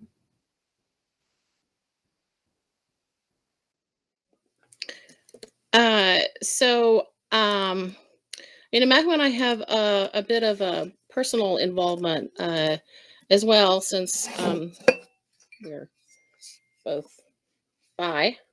So I really take the diversity on the queer front very seriously.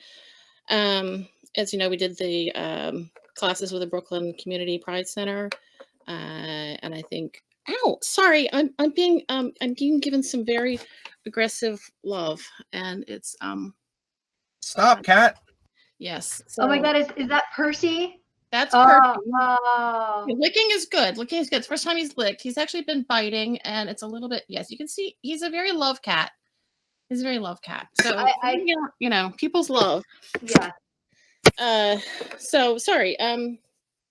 So the pride cord. That I think just sort of flying that. I was actually one of the early members of Blue Feather, and I think that we can cultivate better connections with the clan for information and outreach.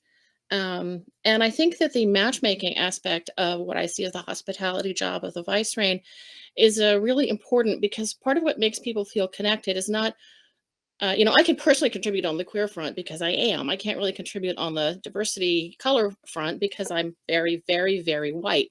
But I am friends with a lot of people who are playing in the society and who are making changes in things. And I'm able to introduce people to other people who may have interests that they can share and talk to each other and make a connection that helps both of them feel supported and grow and do research into the kind of stuff that they're really excited about doing. And I think we both recognize that while it's not the largest part of making folks feel welcome, that part of the process of making the group inclusive and welcoming is recognizing when there are perhaps established, respected members of the community, but who have engaged or a pattern of engaging in problematic behaviors that make the group unwelcoming for folks who are not like them, and speaking up about it and going and talking to them directly, maybe one-on-one at first, and if that doesn't work, with a small group, and helping people recognize that again, this is not the largest part of the issue, but sometimes it is members of our group that are scaring folks away, and just you gotta address that head on when that's the challenge. Thank you both, and we'll hand this over to Albrecht and Ragnar. Albrecht, I'll let you open it first. So when I was in the Navy, I actually ran with my command an indoctrination process for new sailors to come in. One of that is taking them around the island of Oahu and showing them all the indigenous parts and speaking to them about the history and what happened with the island. So I think on that aspect, having conversations with people and changing the vocabulary of people, including members who we just mentioned that are very pronounced in the kingdom, that could use vocabulary that is frowned upon. And that was what I was doing with Navy guys who were trained to have a certain type of vocabulary, but that vocabulary should not be used. And I think all in all, it comes down to being very open, very kind, very considerate, and willing to have conversations with people, and to even if someone says something out of line, to be respectful, but enforce that in a way where we're not saying, you can't say things, but you have to be respectful of everybody. And I think that's what it comes down to. It's just spreading an overall ideal of respect, which will create comfort. You respect everybody. Everybody is on this earth together, and we should just be all hanging out together. That's how I feel with diversity. It's not the case right now, but working on vocabulary and working on communication is key. And for my part, I really think it comes down to moving away from the European trends of the SCA and looking at and going out to those other cultures to really show people a welcoming environment, that we are trying to include more cultures in our game and trying to really give a voice to those people. And then speaking to the queer aspect, going to Pride, going to events where we, have gone before but haven't gone back because of the pandemic, and trying to re-engage that population and really trying to help out. I was also, Caitlin, just to clarify, was part of the question helping people to come out of the closet? Was that actually part of the question also? Yeah, to clarify, it's many folks who are queer may feel more comfortable quote unquote simplifying their presentation of themselves in order to feel more accepted by the community. And that's just sort of an overall trend. We can't stop that from happening in mainstream society. Right. But it's like I said, it's a multi-layer, multifold question. Like, in what ways, as oncoming vice regents, would you cultivate a space that would allow a queer person to be more comfortable presenting their true self? Is sort of like the tail end of that question. Okay. I think one of the main things to kind of make a welcoming environment, something that a member started years ago when they were a part of us, but they moved on, Letty, having the pins that just had our pronouns out to show that we want to create a comfortable space where we're happy to ask that consent of what pronoun you want to use, what how do we want to speak to each other to a new person, may really help out to make you feel comfortable when you first come in, that like, hey, we're willing to adjust and find out what makes you feel comfortable so that you're comfortable with us. Thank you, Albrecht and Ragnar, and Angelica and Sophia. Yeah, thank you. Thanks, Caitlin. That's a great question with, yes, a lot of complexity here, and there's no straightforward answer. But I can say what you can do in the beginning as a vice rein, you set the tone as well as the leader of an event as well. If you are there and you say, this is not accepted, you and everyone in our group, doesn't allow that continued behavior. I have no qualms about telling people, no, not here, not at all. And I've done it numerous times, and I've spoken to people privately in this club, and privately in my and other, because I've worked for I volunteer for other groups as well. And basically, it is setting the tone that this is not, we're here to have fun for everyone. And you set the tone first as the viceroy. You don't allow bad behavior to continue. That's not allowed. And you say that, you build on it, because this is not overnight, by the way. It didn't get here overnight. It's not going to go away overnight. It's a building of that. And you respect people. Like we said, the pronouns, respecting people. I am an ally. I am not, this is my sexual presence is straightforward, male, female, but I have such a surrounding of friends and relatives that to me, it is about me. Because when you don't treat someone in my friend zone or my family with a respect, and it needs to be approached. Now, we don't want to go there. We're going to try to create an environment that hopefully reduces that and welcomes this individual, and also shows by our words and actions. And again, this is about teaching, and that's one of the things that I talked to Angela about. Recently, past year, we at my organization, now there is a diversity inclusivity director, which we did not have before. And I've actually reached out because I think we know a lot sometimes, but we really don't. I think educating people is really important. And I know, and actually the SCA.org has amazing information about diversity and inclusivity that is available, but it's also about people don't understand, sometimes not even are older. it's about where you were raised and how you were raised, don't understand that aspect. You don't have to understand it to respect it, right? You know, we have rights in this country, so, you know, rules and so forth. But respecting the individual is about how the group is seen, how the group interacts with each other, and respects each other's space, respects each other's pronouns, respects each other's sexuality, whatever it may be. And I think that as well as officers, we need to be a little bit more educated on this, because we need to understand a little bit more than, you know, not saying a pronoun. There's more levels that you can actually say in words that you don't intentionally mean, that can be hurtful. And if we understand that better, I'm not saying go to school, but, you know, online classes, we've been talking about that, right? Let's have those classes. Let's have that dialogue, by the way, that teaches people, not reprimanding people. Hopefully we don't get to that, but if it's there, it will be done, because that is not tolerated by me or by Angela for that matter. But I think making people feel safe and understanding. I'm also working with the director, because they have a very strong connection with the LGBTQ plus community, which they've been awarded a huge, honor, because for the 10 plus years, they not only say it, they do it. Very important, because, all the organizations now are just about the hype. Hey, we're in the parade, yay us. No, it's more than that, right? It goes beyond the layers of that.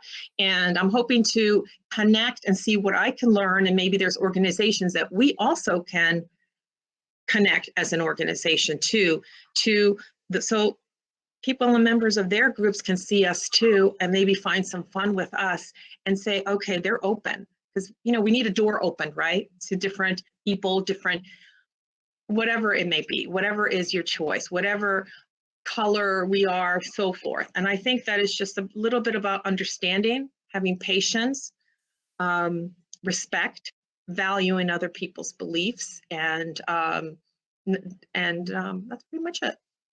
But it takes work. Well, I essentially have bullet points, and they've been touched on by everyone. Fortunately, we're in a cosmopolitan area.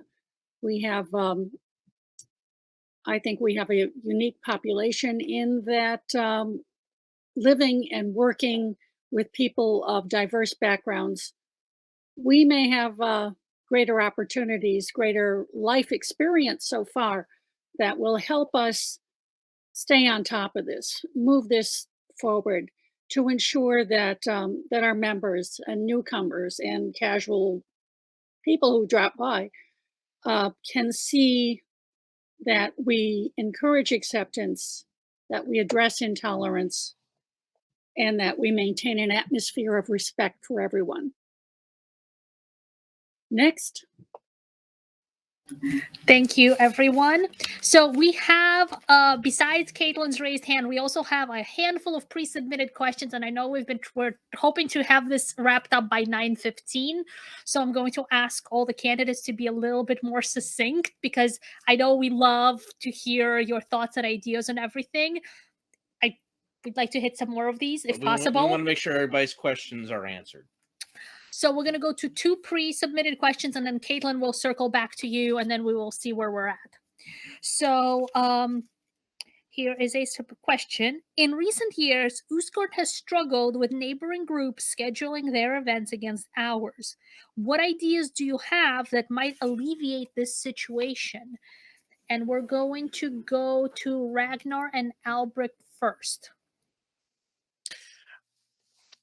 I think it's a matter of outreach, working with those groups to make sure that they're not competing with our events. I think one of the big ones that I'm just going to mention is the Ducal Challenge usually gets set up around when Feast of John Barleycorn is going to happen. And I think it's really just working out some kind of something with those groups to make sure that we're not hitting it, and it is that outreach. It's building those connections. It's trying to build trust so that we can have events that are not hitting up against other events that are going on, and making sure that, if someone's angry or wants to do something along with Ostgardr, where we have like these traditional events where we're doing it, trying to mend those fences. I think it's going the Vice Regency. It's a lot about fence mending and what we could do to kind of correct those issues. Albert. Yeah, I think it's a lot about getting we're going for a candidacy of being part of a court, and what happens in court is all the other people who are running their parts are either at court, or then you attend their events and you just communicate. You have to get your name out there. You have to talk with people. You have to communicate. You have to talk with them. Like working with Undub more. They are our neighbors. Getting to know our other surrounding groups more intimately, and kind of sharing our space a bit more, and that includes our schedule. I know we still struggle with having the Feast of John Barleycorn with all these other events that kind of come all together, either right, because that's one of the toughest times of year to plan anything, is that time outside of Pinzik. People want more and more, so it's just having a discussion. And no, I don't believe you should get bumped at all. Absolutely not. I don't think nothing should be bumped. I think everything we should be having straight up conversations like, look, we've been doing this for 20 years. You've been doing this. We understand that this event's very popular. Let's work together. Let's try to align as best we can. It may not happen, it may, but all we can do is throw out the olive branch, just to work with everybody to get everything lined up. Everybody wants to have their own events, but what's the point of having an event stacked on the same day of another event if we can just scooch them to one side or to the other, and then you have two events, so everybody can go to Barleycorn and everybody go to the other event. We don't have to make that decision. Okay, one weekend we're going here, the next weekend we're going here, and we'll fit something in between. Oh yeah, there's commons on Wednesday. That's just how it works. You just have to communicate. Yep. All right, and we'll hand this over to Sophia and Angelica. Well, this is where diplomacy comes in action. You have to be. I mentioned about last week about what we think the job is. It's part of it is that component is the diplomacy, reaching out to the baronies, having those one-on-one discussions, communication. And there are going to be hard conversations, because sometimes they want to do what they want to do, but they also have to know what they do, what they want to do. They heard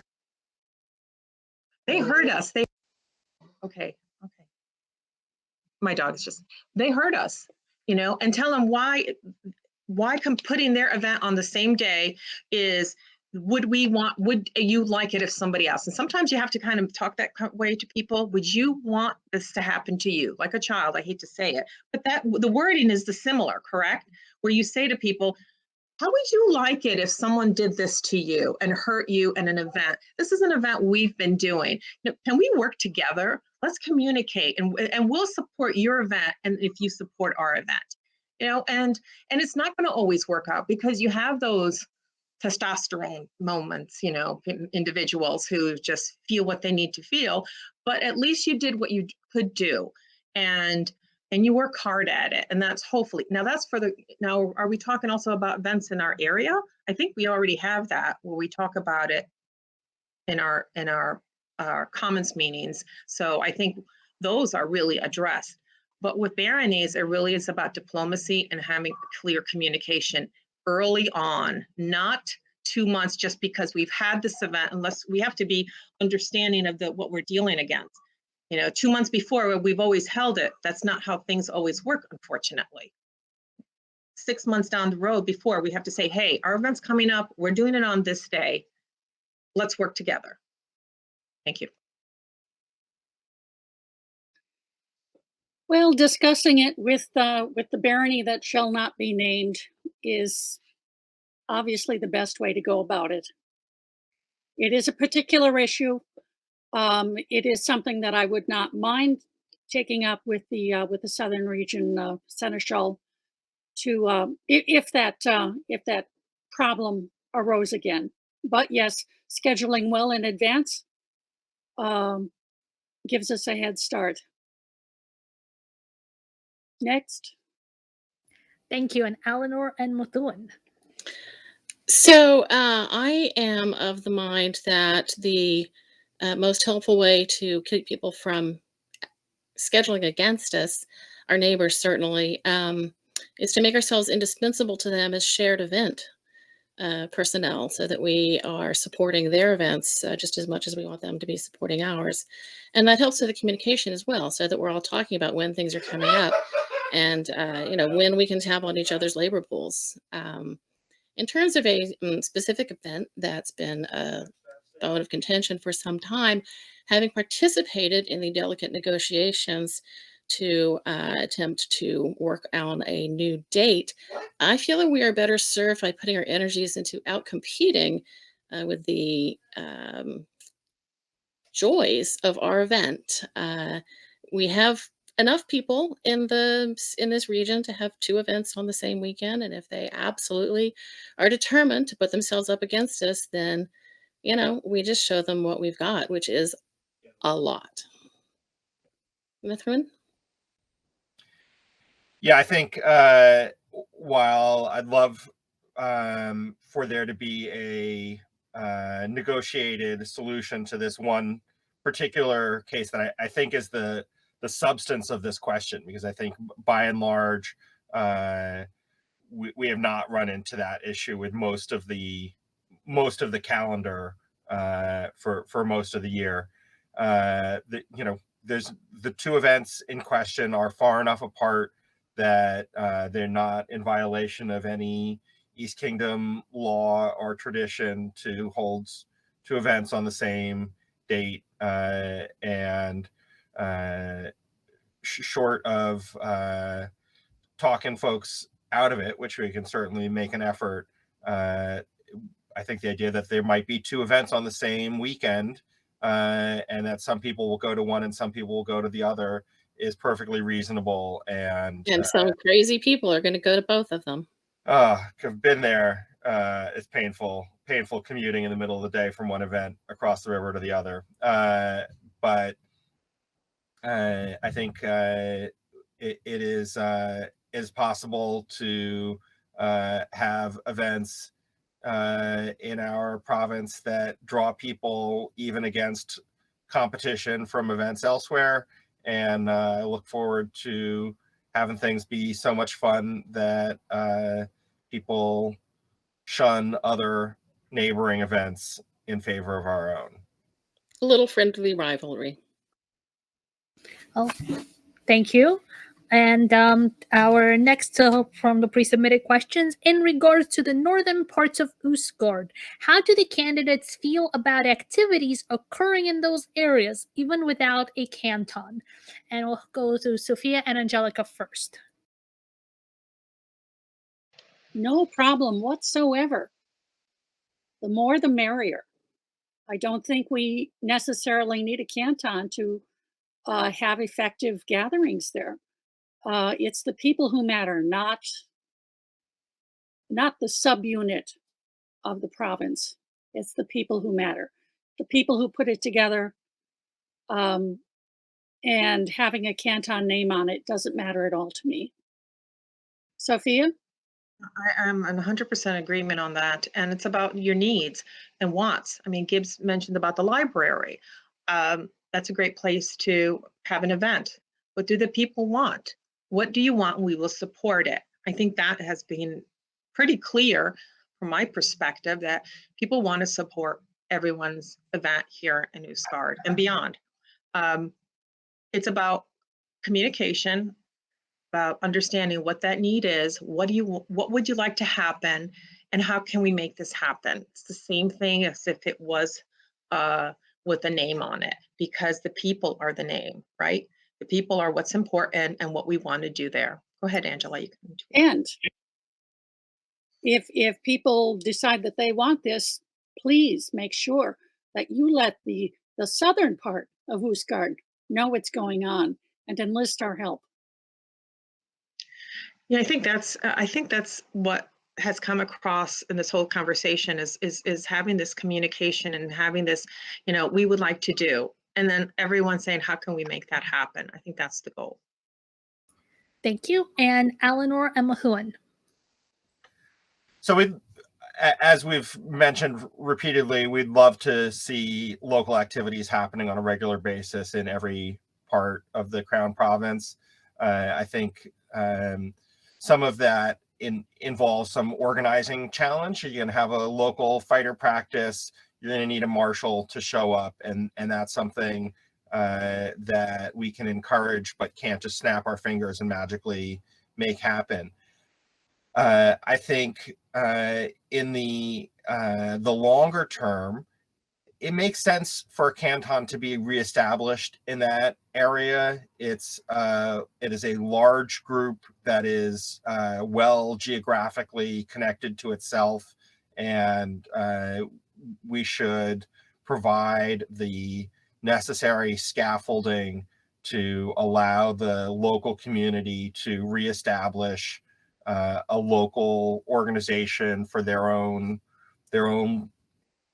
specific geographic region that allows them to have that connection in a way that doesn't involve sort of an alienation or a us against them, but that allows them to organize their local activities, their own local ANS nights, as they were doing a couple of years ago. I look forward to helping them get that up and running again.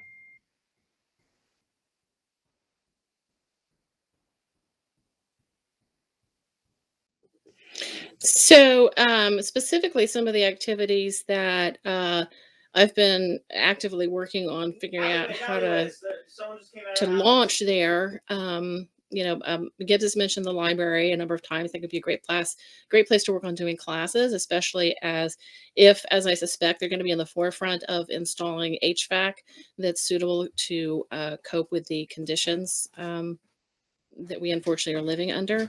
There are also a lot of parks with arranged for survival activities, which I know are a very big interest of the people up in those lands. And there's some really good archery ranges, and I think I'd really like to get up to Blue Mountain and see if we can't get some archery practice going. I know there are issues with a marshal, but it's definitely something to work on. And I really do support a fully functioning, healthy canton or other group in those northern lands, in the North Woods. I really think that the path to reforming a group is working together within Ostgardr proper to engage in these local activities, both like specifically within the counties and also further abroad in Ostgardr, but luring people in from here, because we absolutely are ready and willing to travel to do the kinds of fun and exciting things that we can really only stretch our wings to do in your geographic neighborhoods. And Ragnar and Albrecht. So to properly meet the kind of needs of the northern reaches and how best to get engagement there. I mean, Albert and I firmly believe that a reestablishment of a canton in the northern reaches would help everyone get involved again. I mean, we've talked about what is the best way to get people involved, and I think for the Westchester Putnam County regions, since as Tom has mentioned and his wife Honora have mentioned, that the best way to do that is to get them re-involved in a canton system, to grant them that power to create events that engage and get people excited to come up there, whether it be the smaller demos or something as large. They already right now run Jolly Bollycorn, but if what it takes to get them really re-engaged is building a canton again and having them really re-engage with Ostgardr in that way, we're willing to work with them to find that out, since they know their needs better than we do, since they live there every day, and we are happy to work with them to figure out what is the best way to entice people from the southern parts to come up to the northern parts and play more, and have an exciting, fun time out there. Yeah, I mean, it comes down to it. You're mentioning you have the tools, and we mentioned about scaffolding. Another great reference, Methuen. That's great words. I think the people up in North Pass have the tools, and we have the tools down here to help you bring back the canton. And I think that's going to be super important. And I think that's just nothing but pride for your geographical area that you need. And yeah, I'm 100% on board to do that. I had such a great time at Barleycorn.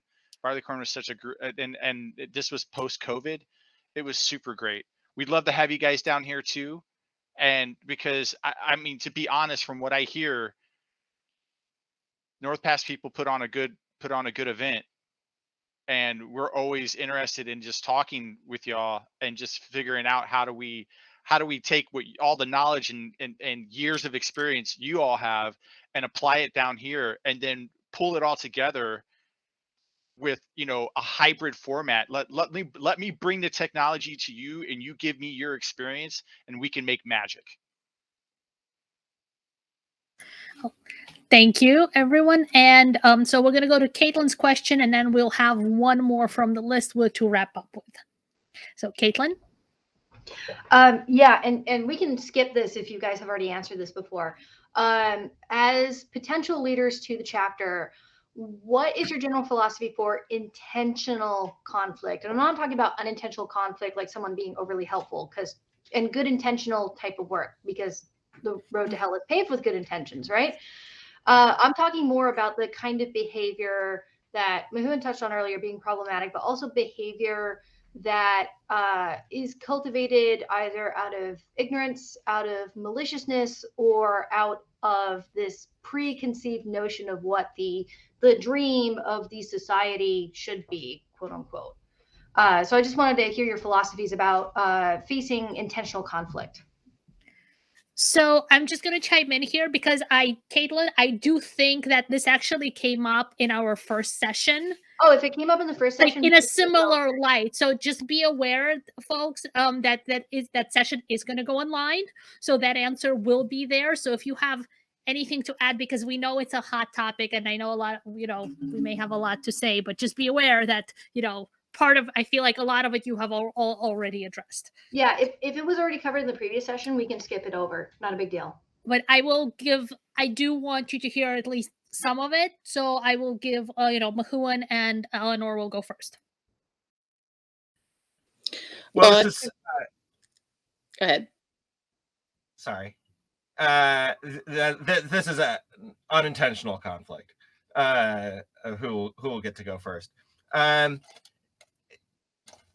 This is a challenging project, but one that I think does need to get tackled when there are folks whose behavior harms the community as a whole and makes it hard for the newcomers to join or for well-established people to remain part of the group. There's no easy way to do it, but it's a matter of sitting down, having hard conversations one-on-one or in small groups, and letting people know that their behavior is problematic, and being willing to address it directly, not kind of awkwardly talk around it, but meet it head on. Eleanor and I have both had those interactions with people over the course of the last handful of years. It's not easy and it's not fun, but sometimes it needs to be done.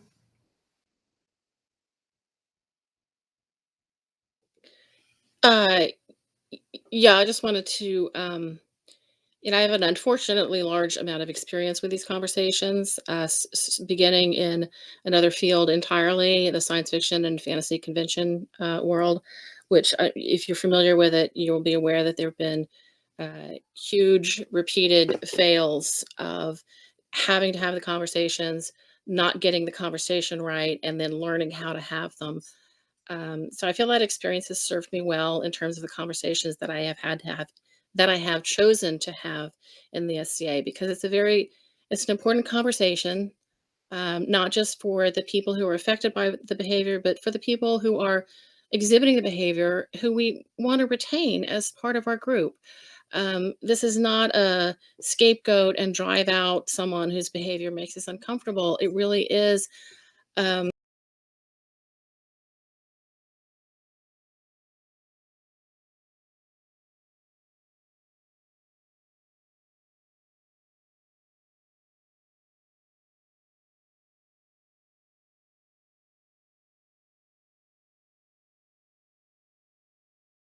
reward good behavior as much as possible, and address the bad behavior. We have the tools in place. Sophia? Yeah, I think it was similar to a question that was asked last Sunday about how to deal with situations. And I'm going to stand by what I said last time, because there were various answers which I sort of was not 100% behind, but I will say that every situation is different. And you really have to make sure that you have the answer, you have both sides. I'm obviously clearly, if you see something and it's going on, you're there. But you have to be careful. It's also from an SCA point of view, from a legal standpoint. You have to be, because we are a litigious society, and if you accuse someone without having facts, making sure you have both sides of the story to make sure that you have your ducks in a row, it can be an awkward conversation, not just with you, with them, but with others as well in the society. That being said, I am always about having a one-on-one conversations. It's always about being respectful. And I said it last time, say what you mean what you say, but don't be mean when you say it. You can be firm. And there are some things, I'm sorry, that are not tolerated. If it's that up the spectrum, then that's, I have a low bar for things that are of sexual assault or anything that takes, with about a person, derogatory comments. I have no tolerance for. However, that being said, how I communicate that to that individual or individuals, I'm going to tweak the wording and I'm going to have the conversation and allow an explanation of what happened and say, was this a mistake? Was this just, you didn't understand? And give, as I said before, giving people the benefit of the doubt. But nipping it in the bud, it has to be done. And I do this. Conflict management, conflict resolution is my life in Oregon, where I work at the hospital. I do this. I hire, I fire, unfortunately. I have suspended people for eating people's lunch because it brought them great joy to eat people's lunch. It's a very sad world we live in. And, what I'm saying with this is that it's about the process. You be respectful, but you follow it through in the right regard and not be emotional with it. And that's key as well. Because if you put emotion in it ahead of facts, what you feel, because it's hard sometimes not to be emotional when it's about, treating another human being. And that's hard for me sometimes. If I find somebody who's treated another human being, I have to take a step back because I know what I would want to do, what you should do.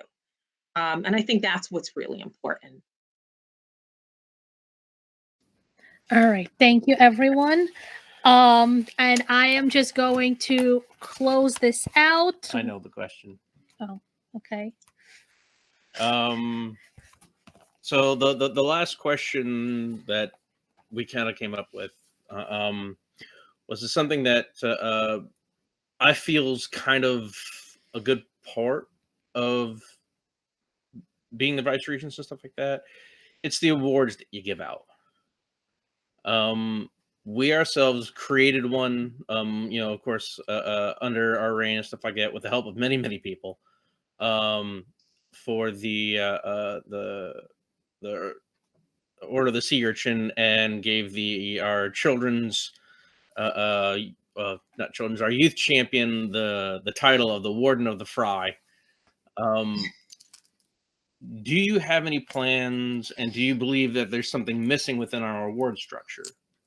How would you change it? Because that is really one of the perks of being in this job. So would you change anything? Would you add any awards? Would you expand an order? No, whatever it may be. And of course, since we're running a little over, just keep it fairly succinct. Thank you very much. And well, Ragnar and Albrecht are first. So this is something I've thought a lot about, and I'm going to keep this short because I'm sure we could talk at length about this. We really want to create more adventures or quests for the people in Ostgardr to get them engaged. Look at things that people are doing and somehow bring that into court and bring that in. Kind of bring a pageantry into court. Expanding on what has been kind of done before, but really kind of almost really engage like its own kind of game within the game, kind of a role play within the court to like bring people more into it, So I really want to create like an adventure quest system in Ostgardr that make people excited to get engaged again. I'm 100% on board with the quest reward system, and adding on to that, this perspective Ostgardr Seaguard putting together. This is it may sound militaristic, but it really is for everyone. Back in the day, knights didn't roll around unless they had their bard with them. I mean, if you want to get into fantasy, we're talking about The Witcher and his bard, and you got to build a party, and that's one of the things. Yeah, we're taking a lot of the games that we know, Dungeons and Dragons, whatnot, and kind of implementing that forward. Not so much that we're going to be running around rolling dice, but just to create these, adventures and these challenges and these, even if it's not an award, getting the Seaguard Talbot, it would be such a great event to do. Here's your Talbot, you're part of the Seaguard now, and we can get into that further, but I'm going to keep it short. Thank you both. And Sophia and Angelica.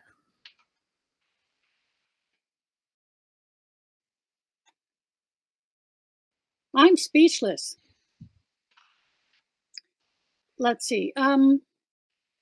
I would just like to see that additional awards, perhaps. Do we have holes in what we award for? Perhaps we do. A little analysis is in order. What I would like to see is that that the Vice Regency looks carefully at least once a year at everyone in the population to evaluate whether or not they should be nominated for awards, and to really try to upgrade, do more encouragement. Well, I love shtick. I love pomp and pageantry. I love to implement things like that. I think it's fun. It takes that, although I love pomp and pageantry, it has to have a little bit of kind of joy to it. And so a exact award, I would say I would like to, for maybe like newcomer. I know we have little, that we give seahorses, but maybe like a newcomer award for something that they've learned and they're not that, just our local, not our kingdom level, how we give people who have started to kind of inspire them to get to that next step. Because we give, the lantern and, for arts and science, but do we give something for, someone who's starting out? Who's building on something? I think that, giving more low key starter for new people and acknowledging like that, maybe not a scroll or little scroll, it doesn't have to be, is fun. But I'll be honest, I haven't exactly like an award, but darn, give me 10 minutes, I think more. I think I could figure a few more out. All right, thank you. And Mahuan and Eleanor. I want to start by saying that the Silver Lantern, which was an earlier award created in the province, is honestly my most prized award. And so I really treasure the provincial award system. It's very different from the East Kingdom in that it awards things that are really special to kind of making things happen. So I've been thinking about what I would want to encourage more of. And I think performance, we do Bardic Arts is somewhat lumped into arts and sciences, and it would be great to have more awards of a spontaneous, focused on creating a sensation for other people. And something like an immersion award, which I'm going to actually let Mahuan talk about briefly. So I think while our orders for service and martial arts at the provincial and canton level are wonderful, I think there's room for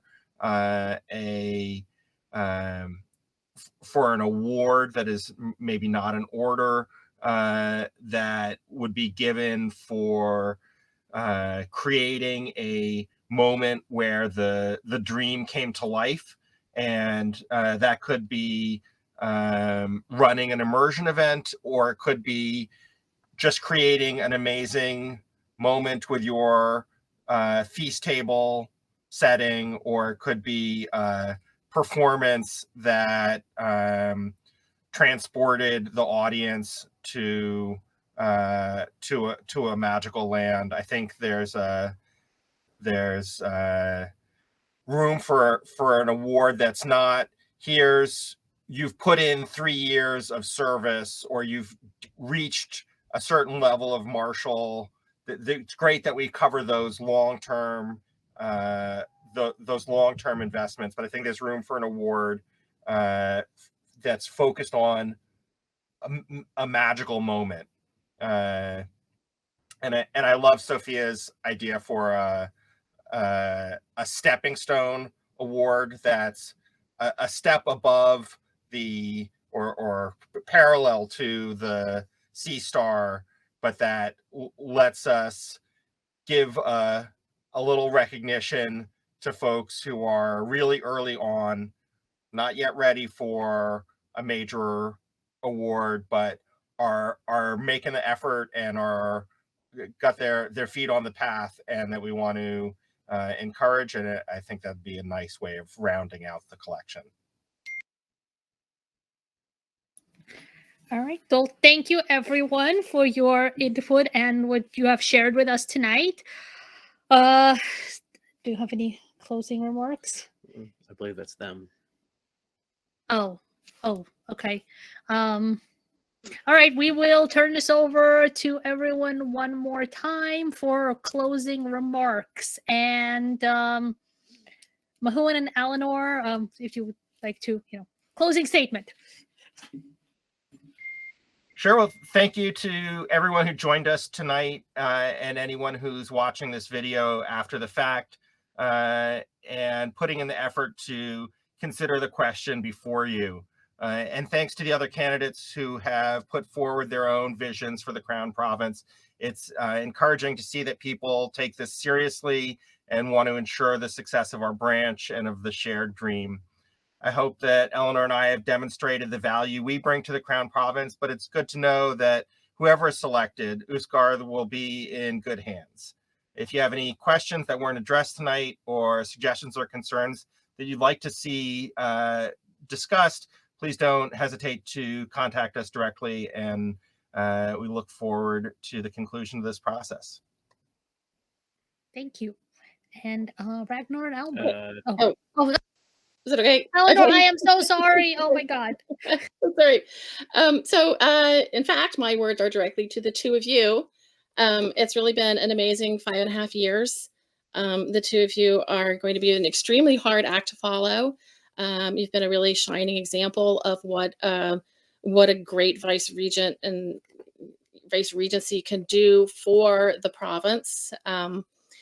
And I think I can speak for all of us when I say that you have really inspired us to want to do this role in a way that was really not unnecessarily on our agenda until we saw how really fabulous that it could be and what you could do in it. And so I really want to thank you guys for that. Thank you. As you can see, the candidates all vary significantly. We're all very committed to the province. We have a lot of shared values, and we have 3 very distinct platforms about how we think what you guys want for the future of the province. All of them are very exciting, and I think, as was highlighted earlier, we're all going to bring what we're excited about to the next several years and continue working. And so, I think if you listen to the platforms and you decide which of those is really what you want to do in the province, follow your heart, you absolutely cannot go wrong with any of these choices. Thank you. Thank you, Eleanor. And Ragnar and Albert. Thank you, Your Excellencies. First, thank you, Your Excellencies. Thank you, Uji-san, for leading these and recording these. Thank you to the other candidates for coming in and making this just an awesome process to be a part of, and really fun and engaging with everyone. And thank you to the populace for sitting down, asking us questions, and going through this all. This has been an amazing experience to go through. So first of all, we know, Albert and I, that we don't have the most experience as the other candidates, but we really hope that we showed that we have both the energy, the drive, and the enthusiasm to take this position and run with it and make it exciting and fun. We really think that the Vice Regency is the front face of Ostgardr, and we really want to be that face for the next 3 or 6 years, depending on what you want to give us. We will do everything in our powers to keep Ostgardr fun, growing, energized, engaged, and thriving when we're meeting this really uncertain future, because we have to be flexible. We have to be ready for whatever is going to come, because we don't know what tomorrow is going to bring. Omicron showed us that. Everything for the past 2 years has showed us that. And we really want to be the Vice Regency that has helped to keep things flexible and keep everyone engaged for the next few years. Yeah, I just thank you, everybody, again. This is super fun. I'm having a great time tonight. This is super fun. But like I said, it's fun for me. It's fun. Everything has to. We're talking about fun here. We're talking about, getting a bunch of people together to hang out and do fun stuff. And I mean, that's what we want to do. We want to ensure the fun. We want to increase the fun. We want to maintain the fun. We want to do all we can to have fun. And like I said, we're not the most experienced in this list of great candidates, but I hope whoever comes on is going to be great. They are going to be great. And I hope they take our ideas and everybody's ideas and put them to work, and hopefully, tap on us to say, hey, help us. Because, I mean, we're all in it together. I know that's a line that's been said a lot in the past 2 years, but it's true. I mean, this is Ohana. This is family. We're not real family, but, we're here taking care of each other. And the best thing we can do that is just to prop each other up as best we can. Thank you. And Angelica and Sophia. For myself, I pledge head, hand, heart to making the magic. Sophia. Okay, I'm going to cry, you guys, because these are beautiful words from everyone tonight. And I think because we all feel that. And it's just, I'm really, really proud to be on this platform and candidate with everyone here, because what I've heard tonight is what I came in the SCA to do. This energy. And this energy is what is driving me even more so to know that we are committed. We love this place. I think our experience, the determination, passion, the work that we've done, the work we want to continue doing. We talked about leadership, and what's leadership? Inspiring. That's what I feel leadership is, about inspiring others. I think that here tonight, you've inspired me. I feel inspired to continue this, to be here, to see dreams come alive that are not mine, that are yours, that whatever happens, I'm there because I love this. I would not have committed the time, effort, made the time in my life. But hearing this even just resonates even more, that we hope that we have your vote, but we know that Ostgardr there's nothing going to go bad here. That's for sure. Thank you. All right, so thank you again for the candidates and for everyone tuning in tonight. We appreciate it. For all those on YouTube, thanks for watching. We know this was a bit long, but thank you. As we said before, we'll get the process going here beginning of next month and stuff like that, and we'll see where we're at. And this has been a wonderful pair of nights. Thank you guys again.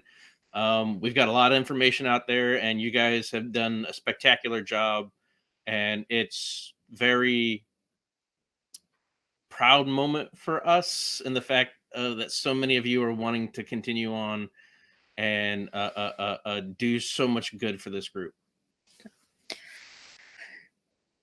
Yeah, Thanks, Mom and Dad.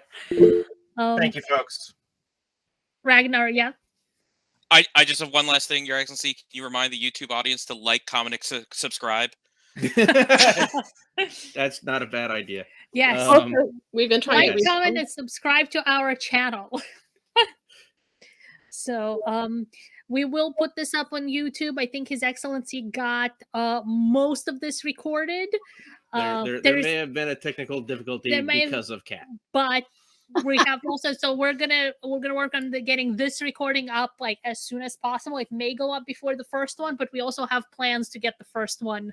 You know, we have a backup plan. It's happening. So thank you all again, and have a lovely night. Thank you. Thank Good you. night. Thank you for inspiring us to run. Nice to see everyone. Well, this doesn't work without you guys, so all right. All right. Good Thank you. night.